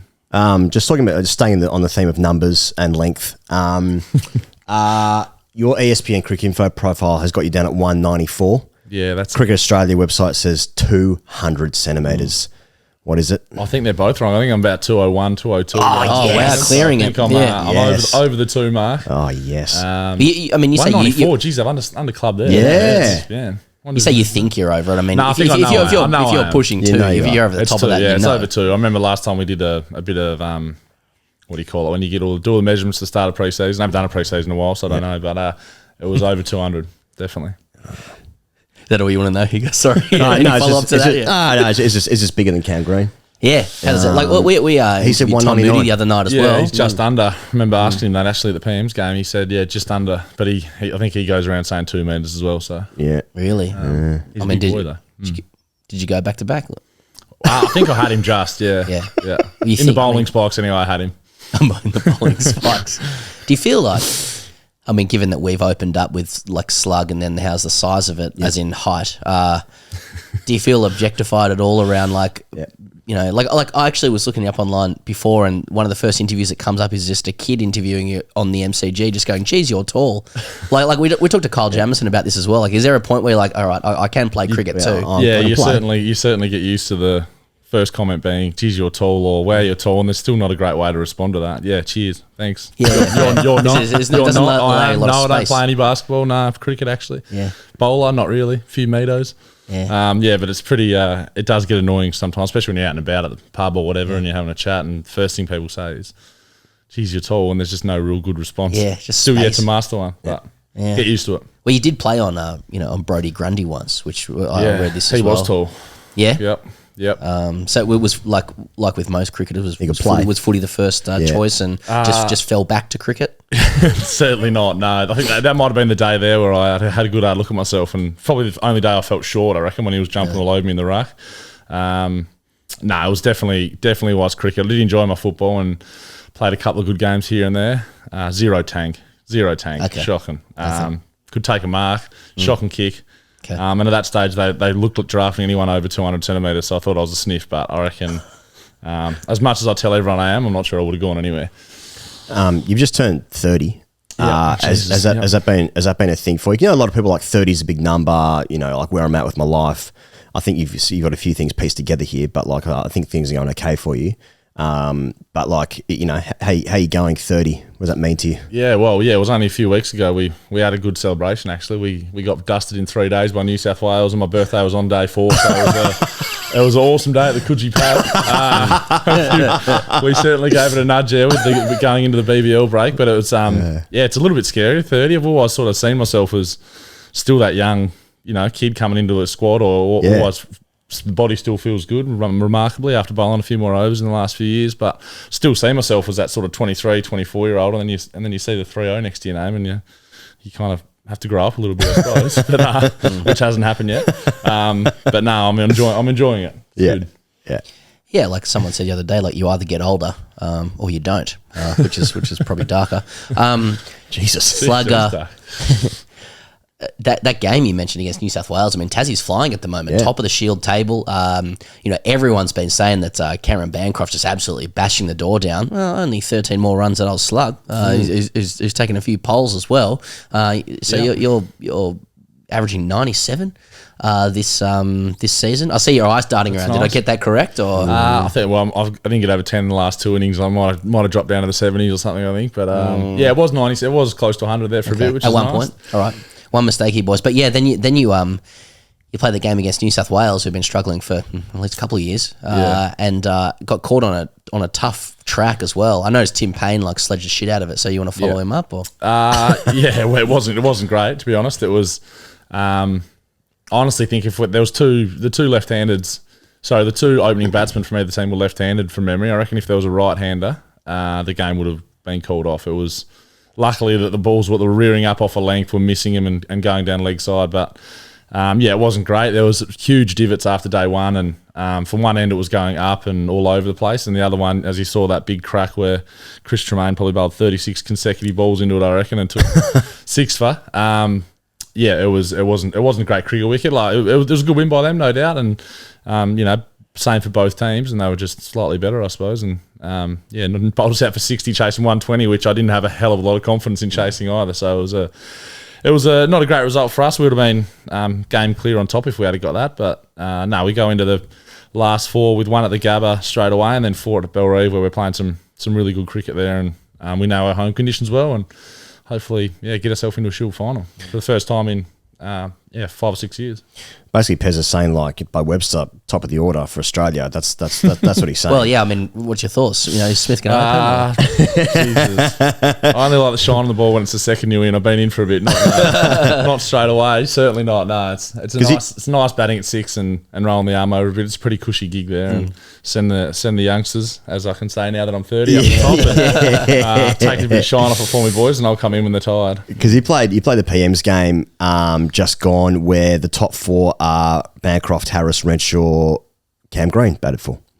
So and obviously the conversation around who's going to replace Dave Warner at the top, and that game was it was sort of billed as a bit of a bat out. It's probably not quite as simple as that, but it must have been kind of odd where everyone's kind of eyeing themselves up. Obviously you want to win the game in this friendly game against Pakistan, where Shah Massoud hit a double ton, I'm pretty sure. But was it a bit odd, like Bancroft and Harris and Renshaw batting 1, 2, 3? I wouldn't say it was odd. I don't think anybody thought it was a bad off. There was obviously 12, 18 months of cricket before that where they've all 3 of them have actually piled plenty of runs in, and obviously Cam Green as well, who's been talked about as well as piled them on in Shield cricket, and obviously lost his place to Mitch Marsh, but he's still scoring runs when he plays Shield, and it wasn't so much a bat off, and I don't think anybody sort of looked at it as a bat off. It was just another game to sort of put some more numbers on the board, I suppose, for everybody.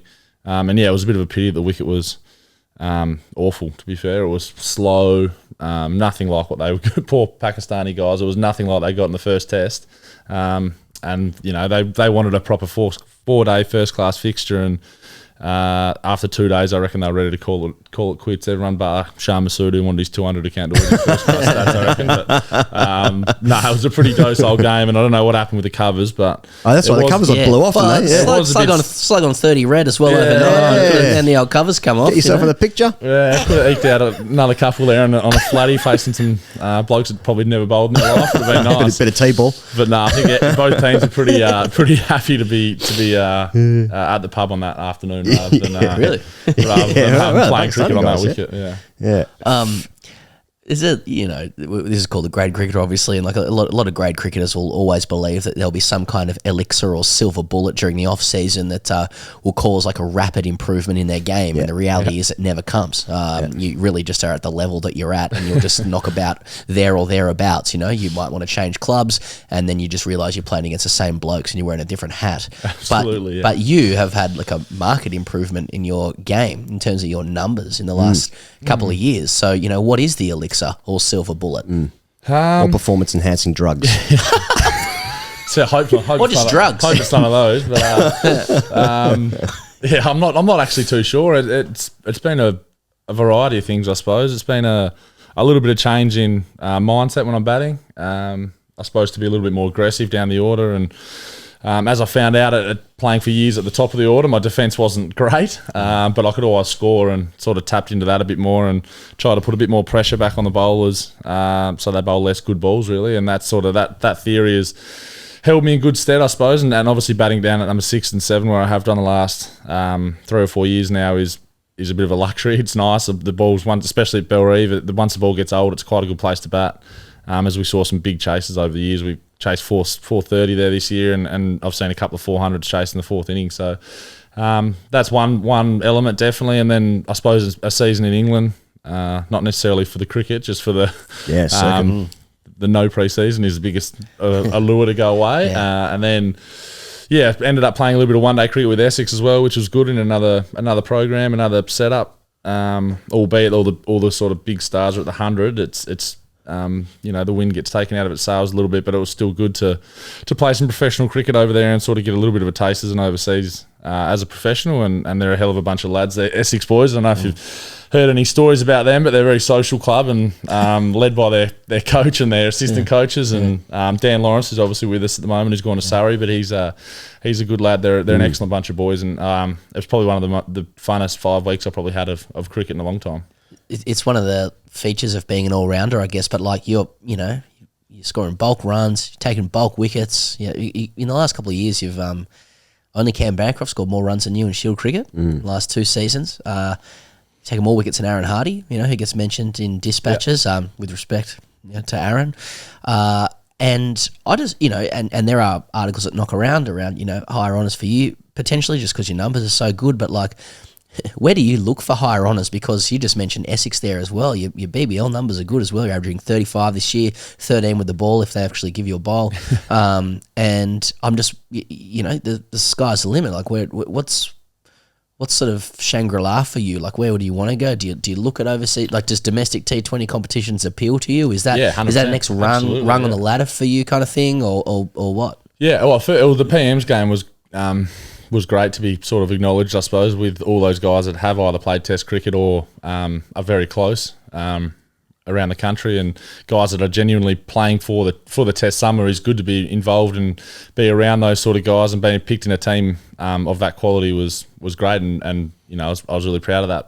But definitely on your point of overseas, that is probably my next thing that I'm really desperate for is to play some cricket overseas as a professional, whether it be T20 or red ball cricket, English county, stuff like that. Anything that I'm desperate to get over there and play. And I feel like I'm at the point now where I'm 30 is I just want to be playing as much as I can. I love playing the game as opposed to training. I've always been a guy that loves playing. I've done hardly any pre-seasons and felt like I've learnt the most when I'm either on the road playing or playing at home. So definitely on the list in the next couple of years. Hopefully keep putting out some decent numbers and can pick up a T20 overseas gig in England and or wherever it may be in the off season.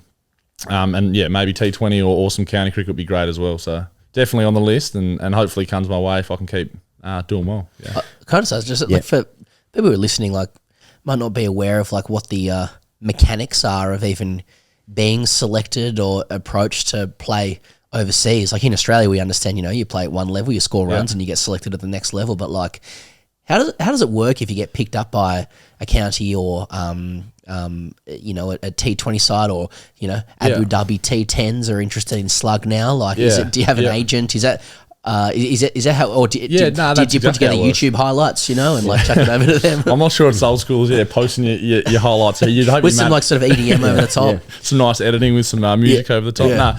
I think the managers do play a big part. I think they, we've got guys in England who work for a management company who are actively pushing your name, I suppose, and trying to get you into teams and clubs that you want to be at.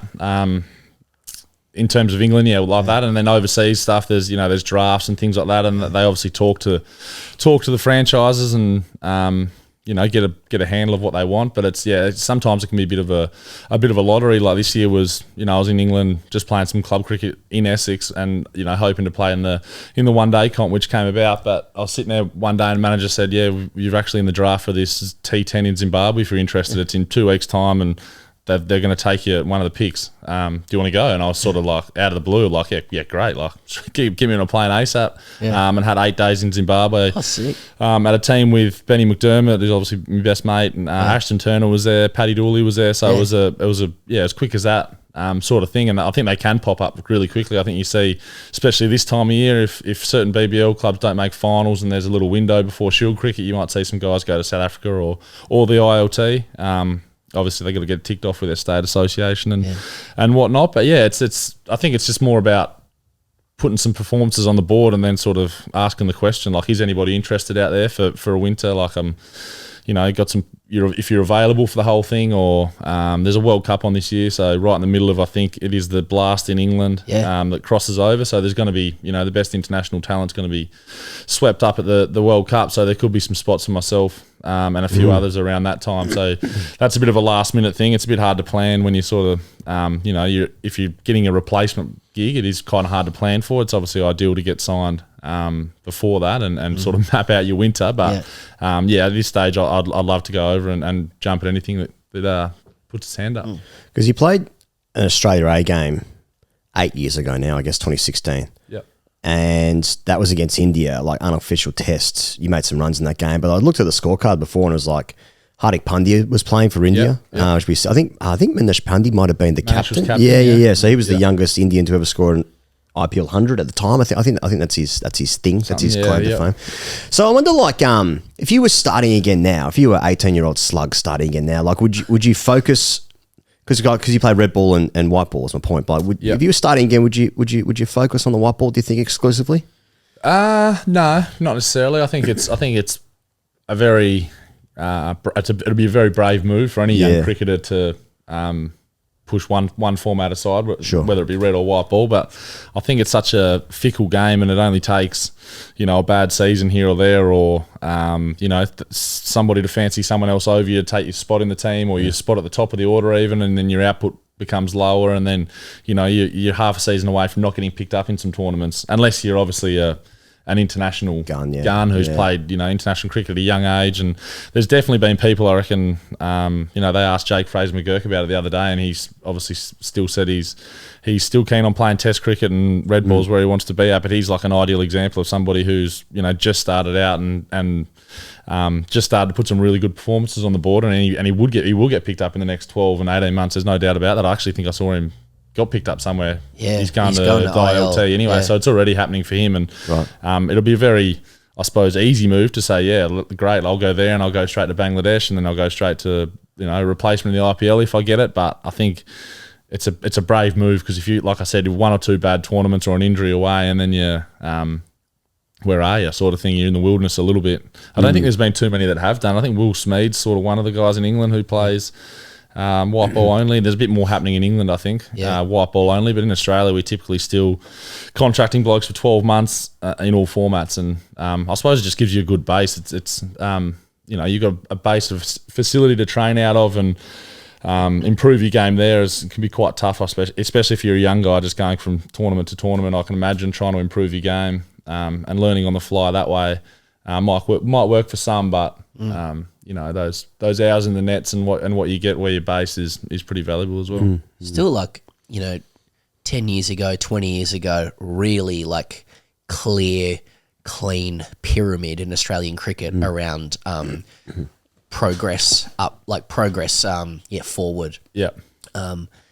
But today there are so many different pathways available into the national setup, depending or domestic T20 competitions, depending on who you are. And I mean, so many different ways you can get to the top, whatever the top means to you now. So, you're at the Stars at the moment. Do you note any discussions among the boys around, or theories around how to do that? Or do people share their own views on that pathway? I ask that because, like, for example, like as we go to where, I don't know if the squad will have come out, but a lot of people want Cam Bancroft in the Test squad, if nothing else, to validate the Sheffield Shield as a competition. Yeah. But I'd imagine you play with a lot of boys who are like, Shield good, but also there are other ways to demonstrate your quality, 100%. right? Yeah, 100%. I think, like you said, there is where you want to get to, whether that be just a mercenary T20 player that gets picked up for good money around the world, and that's your not your ceiling. That's what you aspire to. And if you can get in the national team that way, I suppose like a Tim David type setup, who's done that. Hardly had a state deal in the last. Well, I don't know if he had one. He might have one at WA, but he's gone about it that way, and he's found himself in the Australian team doing it that way. So there is, like you said, there is multiple ways to get into it, or whether it just be from state list onto BBL list onto Australia A onto Australia. There's that way as well. So it's different for everyone, and like I said, it's changing, I reckon, quickly in terms of the way you can get into the next level or where you want to get to. The Sheffield Shield's obviously hugely important for our test setup, and we wouldn't have guys like Steve Smith and Marnus and these guys who are churning runs out if we didn't have the Shield competition, and it wasn't as strong as it was, which is important. It's only a 6-team comp, and it's the best cricketers in the country playing it, so it's hugely important. And I'm not sure who's going to get picked in the test. I've got no idea, but it'll be nice to see one of these guys who has churned out runs in a Shield comp, which is a tough competition, especially opening the batting on some dicey wickets. All three of the guys, or four of them if you include Cameron Green, are they deserve it, I suppose. It's tough work out there at the top of the order, and happy for any one of them who gets picked. You're obviously playing with the Melbourne Stars at the moment. You played the Renegades before and the Hurricanes, right? And like at the moment, you're playing with Maxwell and Stoinis. Like, I mean, you've obviously played with and against the best that Australia has to offer. But like those two guys, especially right now after just winning the World Cup, like absolute superstars in the Big Bash. I mean, it must be fucking awesome going out there with them. Yeah, and sharing a dressing room as well. Yeah, absolutely. And a hotel room. Well. Absolutely, it's good. It's There's some guys on high floors, are there? Yeah. There's 14 floors there, and I'm certainly not on 2-digit number 4. Some guys are. Yeah. Exactly. But it is good. It's full of hierarchies. There's a hierarchy for sure there. I'm not at the top. I'll give you the tip. But, what do you need? Like a sort of an 80 or so, you know what I mean? Like how do you go up a floor? I don't even know. I've had the same room for the last couple of years, which is nice from used to it. It feels like a second home, but there's certainly some boys up on high floors there. Stoiny's definitely one of them. And rightly so, like you said, he's a superstar. They've come off the World Cup. I'm sure if Maxwell was there, he'd probably have his own hotel, to be fair. But they're both coming off great World Cup campaigns, and they're both flying. You saw Maxie with the bat at the moment. It's been incredible. It's really nice having those two, and Hilton coming in after me, I suppose. Got the opportunity at 3 this year, which is bloody nice to be at the top of the order in Big Bash. You can go through games batting at 6 and 7 where you don't get a hit for four games, and you've been in 3 different states. It can be quite tedious at times, and it's sort of in the nets, and then you don't get a hit, or you're coming in with 5 balls to go. So I'm definitely trying to jump at the chance and make as many as I can at the top of the order, so I can stay there. But yeah, it's a nice feeling knowing that you've got those guys behind you that have done it time and time again in big tournaments, and like I said, just superstars of the BBL. It's nice to be to walk out before them and knowing you've got them to come in behind you. Yeah, I saw an article. I was going to say a piece, but I don't want to get confused. I saw an article a few years ago, 2020. You saw a piece a few years ago. I saw a piece a few years ago. It really stuck with me. It's really stayed with me. I'm up nights thinking about it. Well, it's appropriate. It was from 2020, and it contained what must be such like tiring cliches and barbs towards you about being 2 meters and at the time bowling off spin, and you explained it going like, look, I do get a lot of shit for it, but I've just got a really bad back. And then in the same year, you just started bowling seam up and taking heaps of poles. So what happened to your back? I think I sorted it out. Yeah, must have. Shiatsu massage. I think I had a sore back because whenever I used to go to somewhere with a bit of grass on it, I used to just get a new ball in my hand and start wheeling out overs as fast as I could. And could hardly pick the bat up the next day. So that's why that stopped. And then when you did that, sorry to interrupt, were you bowling wheels though, like just with height and that? No, I reckon we had a bowl off one. I reckon we lost a bowler at the Gabba one day, and George was still captain, and it might have been me and Jake Doran were in the field, and I said, I can wheel out some seamers, no worries, like a dicey Gabba wicket. I'll bowl some seamers, and he put the pads on and said, right, are you having a bowl off with Jake Doran? And I reckon he walked out of there going, Doran's definitely getting overs ahead of you. And I was like, Jesus, that's a kick in the teeth. And then, like you said, a couple of years later, I actually took it up full time and did a fair chunk of work on it as much as you can do, I suppose, when you're 25 or 26 and just start bowling medium pace that you haven't done for a long time, and work with Adam Griffith. And when COVID hit, it gave us a big chance to sort of put in a big chunk of work in the gym and in the nets to try and come up with an action that didn't hurt my back too much and still allowed me to bat, I suppose, and not be hindered there. So it was a good pre-season's worth of that, and I'm still learning. Like it's still coming along, and it's nice to get overs in. And I enjoy bowling a lot more than off spin. I feel like it's more of a wicket taking option. Whereas when I was bowling off spin, we were taking in 5 quicks at Bellerive and they say we need a rest, go and roll 5 overs out and go it under 2s or something like that, and it wouldn't even be trying to take wickets. So it's a nice feeling trying to get the batsman out for once as opposed to just dotting him up. But it's come along nicely, and I think it's one of those things that it hurts initially, and then the more you do it, your body gets accustomed to it. And you see today some of the guys wheeling out 20, 25 overs and they're fine. So it's I think it's just one of those things you have to keep going with. Your first Shield game, I think it was at Bellerive. Yep. Yeah, it was against Queensland, right? Queensland, yeah. And Ben Hilfenhaus took a hat trick. Yeah, he did. So you must be 20 then, 2014, 10 years. Yep, yeah, 20. 19, 20. You're 20 years old. You're playing your first game. Ben Hilfenhaus takes a hat trick. Like, I want to know, like, what you do in the huddle. Like, are you getting around? Like, because you'd be scared of Ben Hilfenhaus because he's played. Is he still playing for Australia then? 2014 might have been just after. It might have been just after. So, but I don't know. So he's got a baggy green anyway. Yes. He's one of the best players in the competition, if not the country at that point. He takes a hat trick. Beau Webster saying, like, mate, get it right, just get around him. Were you too scared of him? No, I think I was. Well, just jump on him. I'm struggling to remember what happened in the huddle, but I do remember. How did he get it? I honestly couldn't even tell you now. I can't remember. What?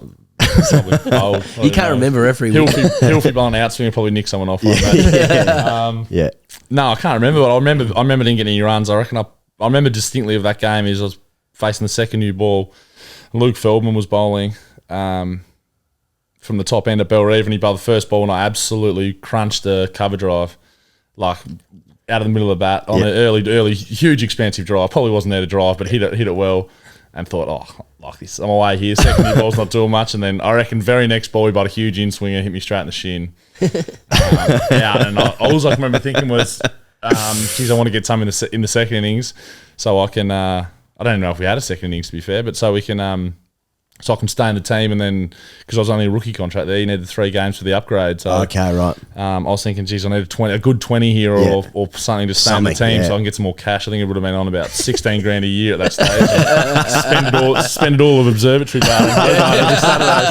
I was thinking, gee, I need some runs here to get the upgrade, so I can really shout the lads when I'm out. But I think I played that game, got dropped, and then came back in for the last game, so I only got 2 and missed out on the upgrade, so I was filthy. Yeah. I didn't get any against the other one. Chad Sayers blew the machine off again, I reckon. Yeah. Had a bit of a magnet on my pad. Still do a little bit, but managed to stay leg side of it now. So basically, your memory of Ben Hilfenhaus's hat trick is that you crunched the cover drive. Yeah.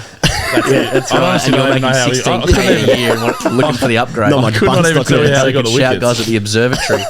I can't even remember. I can't remember. Like, I'm not a great remember of cricket games. Yeah, okay. In general, but 10 years ago, and then I just remember the next game I played was when Evan Golbus got double and 6 for. So it was those things you remember. Yeah. Well, I didn't remember the Hilfy hat trick. I sort of vaguely do, but the Evan, the GOAT club cricketer Golbus was 250 in a day or whatever he got, and then 6 were. So it was straight to cargo. Straight in there. Oh, yeah. Oh, yeah, back in absolutely. Take your casuals to the ground. See you later. See you, boys. See you. Well played, Ev. Well done, mate. I'm off. And this is that was your high performance mindset at the time. Yeah, definitely. You're saying that's what's accounted for your change. You started thinking differently. That's it. About the game. Yeah. So I noticed on your LinkedIn slug. Oh, my LinkedIn. Actually, I didn't even know I've still got that. Deep level well, research. I don't know. Tell me, maybe someone put this together for you, but it says UTAS, a Bachelor of Arts in Journalism. Yeah, okay. There you go. That's how old it is. So, what's your preferred medium for consuming cricket media? Are you a voracious reader of Dan Bredigan? No, I wouldn't say I consume a lot of it. I read it if it pops up on my Twitter or X, or whatever you want to call it now. And if it's an article about someone I'm friends with, I'll read it, but I'm not massive. Like, I won't read everything, or I won't watch a hell of a lot of cricket. LinkedIn, Jesus. You only open LinkedIn when you're going really poorly and you think you need a job in the next couple of years. Usually that's what I say. But luckily I haven't opened it for a while, which is good. No, you never know what gold you're going to find there, when you've got an interview. I know. UTAS, I haven't been at UTAS for on 10 years as well, I reckon. So might need to update that soon. when we went down to Tassie, we met in person because we did a thing at your club, Kingborough. Yes, Great bunch of boys down there. Yeah. Good lads. And then we went on a circuit afterwards, of course. And then we just saw James Faulkner in one of them just circling just by himself. And he was having a great time. Yeah, well, the good thing about James is he knows that many people in Tassie. You go anywhere and he'll run into people he knows. He's obviously a pub baron down there now. He's got a couple of nice places in Battery Point and Salamanca there that he co-owns with a few people. And pours one beer for himself and one for the customer, I reckon. He doesn't mind a schooner, but he's going well down there. Yeah, well, I was going to ask you about who is the king of Tassie. Like how does Painey go down there? I mean, that's a very recognisable place. Tim Payne's knocking about. I'm not sure. Salamanca I reckon a few kings over time, I reckon back in the day with the blonde salad and he's playing for Australia pre-finger break. Ski jump. Little ski jump. Yeah, he'd definitely like to tell you he was. James still thinks he probably is. Okay, definitely. Yeah. Who else we got there now? That's about it. Well, I remember because we went to Ariane Titmus. Oh, okay. Yeah, she's from Launceston, I think. You're right. Yeah, London. We went to Cargo, wasn't it? And I distinctly remember Caleb Jewell coming up and actually pointing out that there was a booth there and that you can only sit in there if you've played for Tasmania or first grade. Yeah. Or first grade. Yeah, like, I think maybe at a stretch. Right. Oh, that surprises you? Yeah. No. Do you know the booth I'm talking about? Yeah, I do. Yep. We've Jake Doran used to be the one when we wanted to go. Would say, Dawsy, go and sort a booth out. And he's a very good operator behind the scenes. Doors. He just gets stuff done. Okay. And he would come back 10 minutes later, and he'd say, "Yeah, got the booth booked," even if he hadn't even called him yet. That's the sort of bloke. But, we used to not so much now. We're getting old, but we used to regularly book a booth in there if we had a bit of time off and sit in that one spot. It's a great spot. It's like right by the sort of toiletry out the back, so lots of people walking through and good optic. Yeah, just a lovely spot. Yeah, very good. Sticky I haven't floors. visited there for a long time now. Actually, don't even know if it's still there. I have to ask Julie. All right. Is that because you're a professional man now, or I just don't think I can hack it too much these days. Really, It's just getting old, isn't it? Yeah. Once you do hit 30, maybe that is it. That's the hangovers are worse. Not too much of an after dark operator anymore. Yep. When I was walking through the club there and my foot came out of my shoe because the floors were so sticky, I was like, I'm in the right place here. This is feel at home now. I'm good to go, yeah. Yeah, definitely. Remiss not to ask Beau, but just with the Stars the other day, we had that news of Sammy Harper getting felled and taken off to hospital. Now I understand he's in a stable condition, but recovering. Probably a lot of people who listening, given you play for the Stars, who might be keen to know how he's going, if you do know. Yeah, he's we're getting regular updates from his partner and the Stars, who he was out of hospital a lot quicker than a lot of us might have thought. It was he was in a bad way for a little bit there when it happened, but he got to hospital and had the scans and they came up all clear in terms of any fractures or anything around the head, which is good news. And he was out of hospital the following day and back home recovering. He's so I think it's just a really bad concussion now, and he's obviously had a past history of many concussions, so it's going to take him a while to get back to his best, but everyone's behind him and hoping he has a quick recovery, and from what we understand, he's in a better way than he has been with a few of the past ones, which is really good news. Yeah, it was with the Wanger, wasn't it? It was just a little innocuous wang wide Yorker, tried to ramp it and just caught the edge of the bat up into the chin, where obviously you got no padding, and sort of got him in the throat and the chin, and he has a little cut on there, and it wasn't good, but just a freak accident, like you say. You just you hit millions of balls, and then one of them obviously gets in the wrong spot.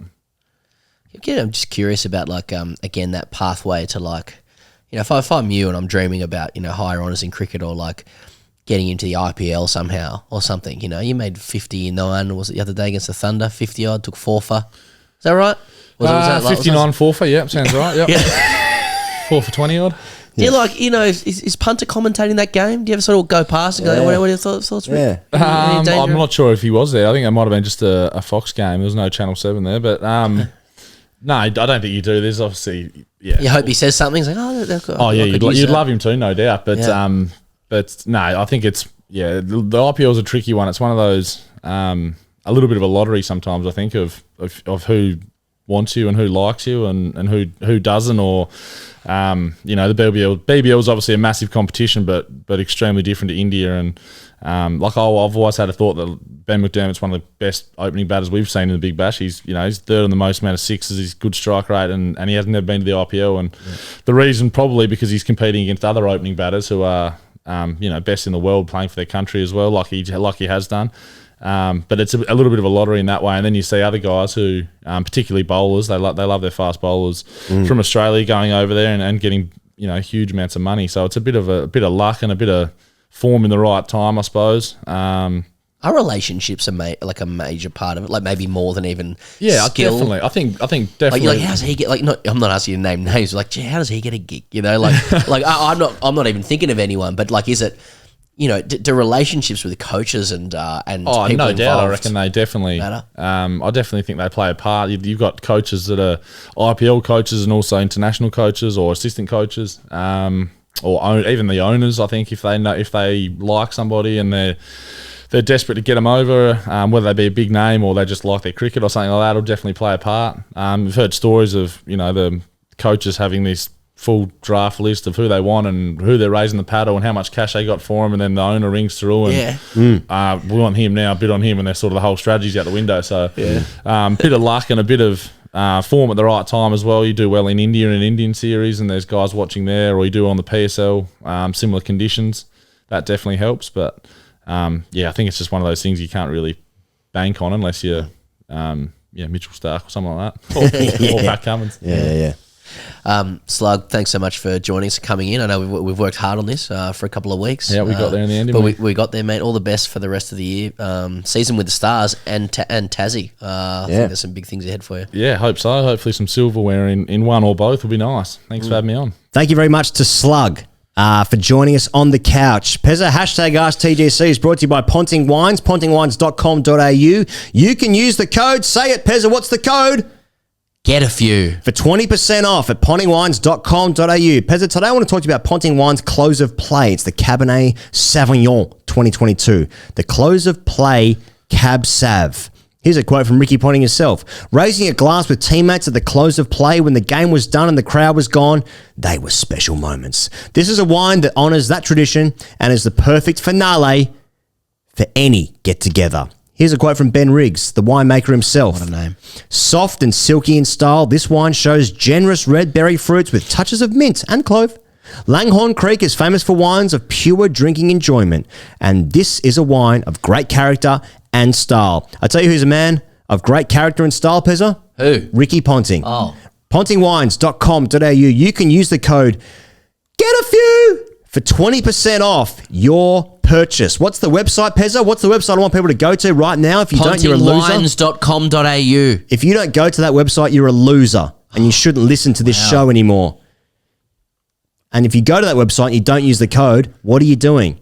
What are you doing if you go to that website, pontingwines.com.au, and don't use the code GETAFEW for 20% off? 20% off, Pezza. Value. More value. Hashtag AskTGC. Okay. This is from Andrew. Howdy, lads. You may remember me from such nonsense as wearing full heat kit, pads and gloves included, and sitting front row at your most recent Brisbane gig. No, I can't say I do. Which one was that? Well, we brought on stage. Had a whole bit at the start of the show which didn't involve crowd work, and I just stopped you. I'm like, sorry, mate. We need to fucking expel this demon. Do you know what's weird? That I didn't even see him. Just locked in. I was locked in. I don't know why. I don't know. I didn't even see him. Sort of secrets of performance there. Yeah, that's Locked right. in. Yeah. Under the hood. Blind as a bat.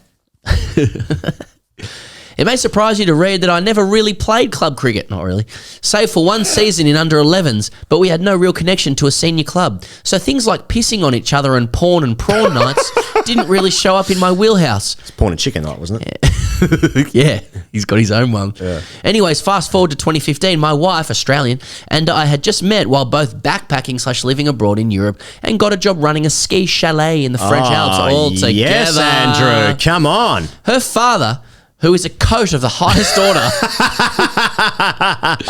was a keen skier, so her parents jumped at the chance to come stay with us. on a ski holiday where they would be waited on by their daughter and her new partner, brackets me. As I was brand new on the scene, I did my best to impress her parents. And the afternoon, how are we saying this, Higgos? Après. Yeah, sorry, I don't know, running those scenes. Neither do I, but I think that's how you say it. Après skiing. Became a daily ritual of having beers with her dad before we went to the pub. On about the third or fourth day, after a couple of beers on the balcony and keen to check out the live music at the pub, her dad exclaims, "Right, I'm going to go have a tug and then we'll head to the pub." What the fuck? Okay, so so après skiing, I googled it. It means after skiing. Yeah. It's a French term that translates literally to after ski or after skiing. There'll be some crow's feet for people who just know that. Yeah. It's one of those words where you've been caught out. Okay, well, the phrase was made popular in the Alps during this. Okay, so if that's giving you crow's feet, all the best.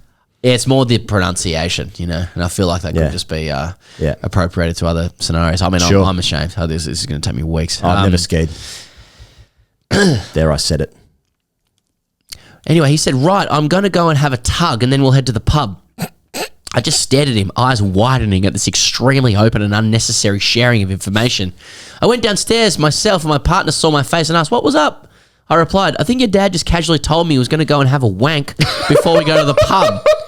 Yuck, what the actual fuck was her response, immediately dispelling my first theory that this was a very open family that I had to adjust to. Nothing further was said, and it all got kind of forgotten. Years go by and I was over at their place on an afternoon, and he returned from playing golf. The same scenario played out. A couple of beers on the back deck, and then again he tells me he's off for a tug, then dinner. Knowing him for a while at this point, I questioned what he just said. A tub. Jump in the tub to have a wash. Tub, not tug. Fuck me. Guess I just made my wife think about her dad rubbing one out all those years ago for no good reason. Have you boys ever experienced any misunderstandings of vernacular, or have any terms that you've used outside of cricket that have gotten you some crow's feet from others? Love the work, blah, blah, blah, all that shit you cunts know or love. Oh, damn it. Cheers, bone sore.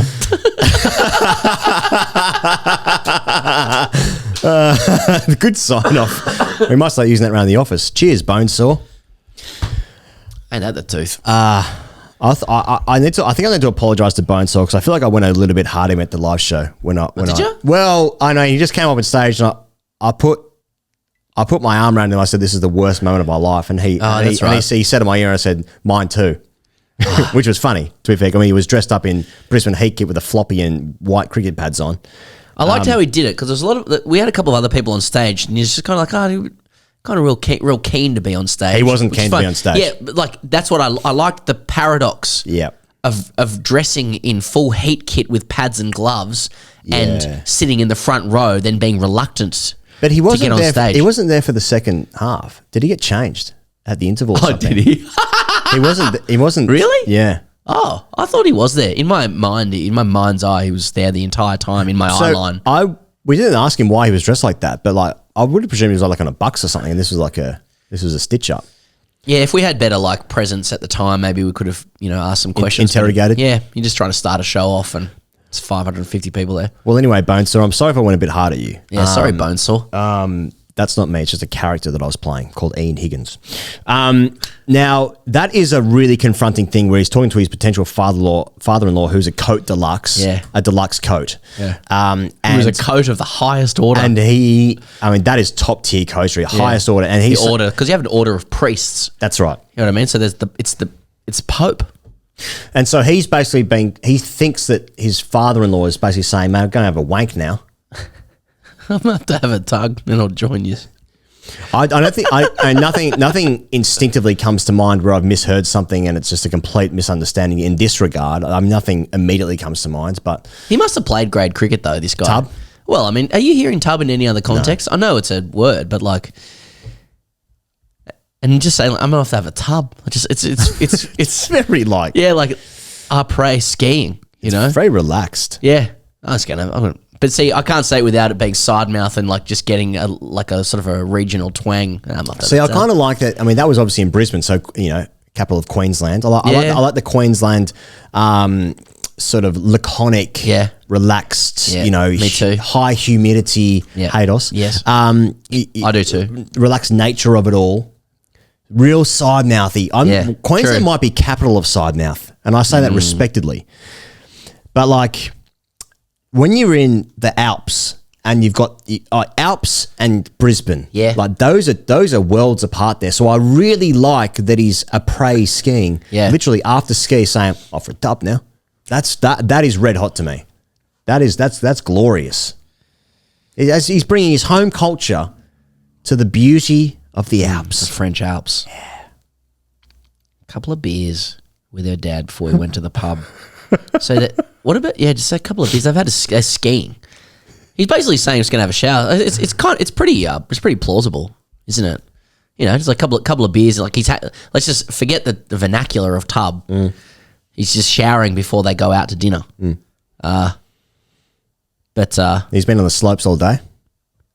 it's funny, yeah. Right, I'm gonna go have a tug. Then we'll head to the pub. So he said, I'm gonna go have a tub. Righto, gonna go have a tub. Yeah, it works. Misunderstanding is a vernacular. Oh, I mean, this is one where it'll be like 20. In my head after this. Yeah. Yeah. I mean, Coat's always been one just to go to, like, Coat was just such a funny word when I first heard it, like in 2001, grade cricket. Yeah. Just like like how benign it is as a word. Yeah. Like until that point in my life, just merely an item you use to keep warm. Yeah. Nothing more. It doesn't even like the word doesn't suggest anything. And then but because it's got like a sort of a linguistic, it's like a linguistic cousin of one of the worst words in the English language. Somehow it provides this beautiful substitute as well as being an acronym that you learn later on. But like you like I remember going to school and talking about it, and mates again found it hilarious because like you're trying to sledge someone by calling them like an item of clothing. Yeah, or you're calling him something close to it, or some kind of dickhead, and then but you use the word coat like it's completely unexpected. Yeah, and for me, like in terms of ruined countries, Côte d'Ivoire has never sounded the same. The Ivory Coast in the Football World Cup, it's I can never look back since then. There's a team of coats. Yeah.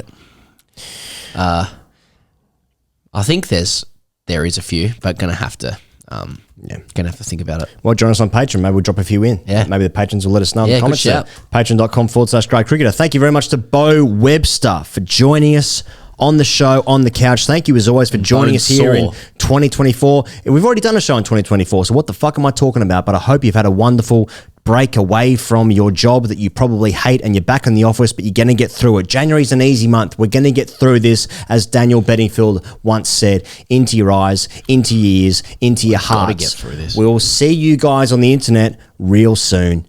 Cheers.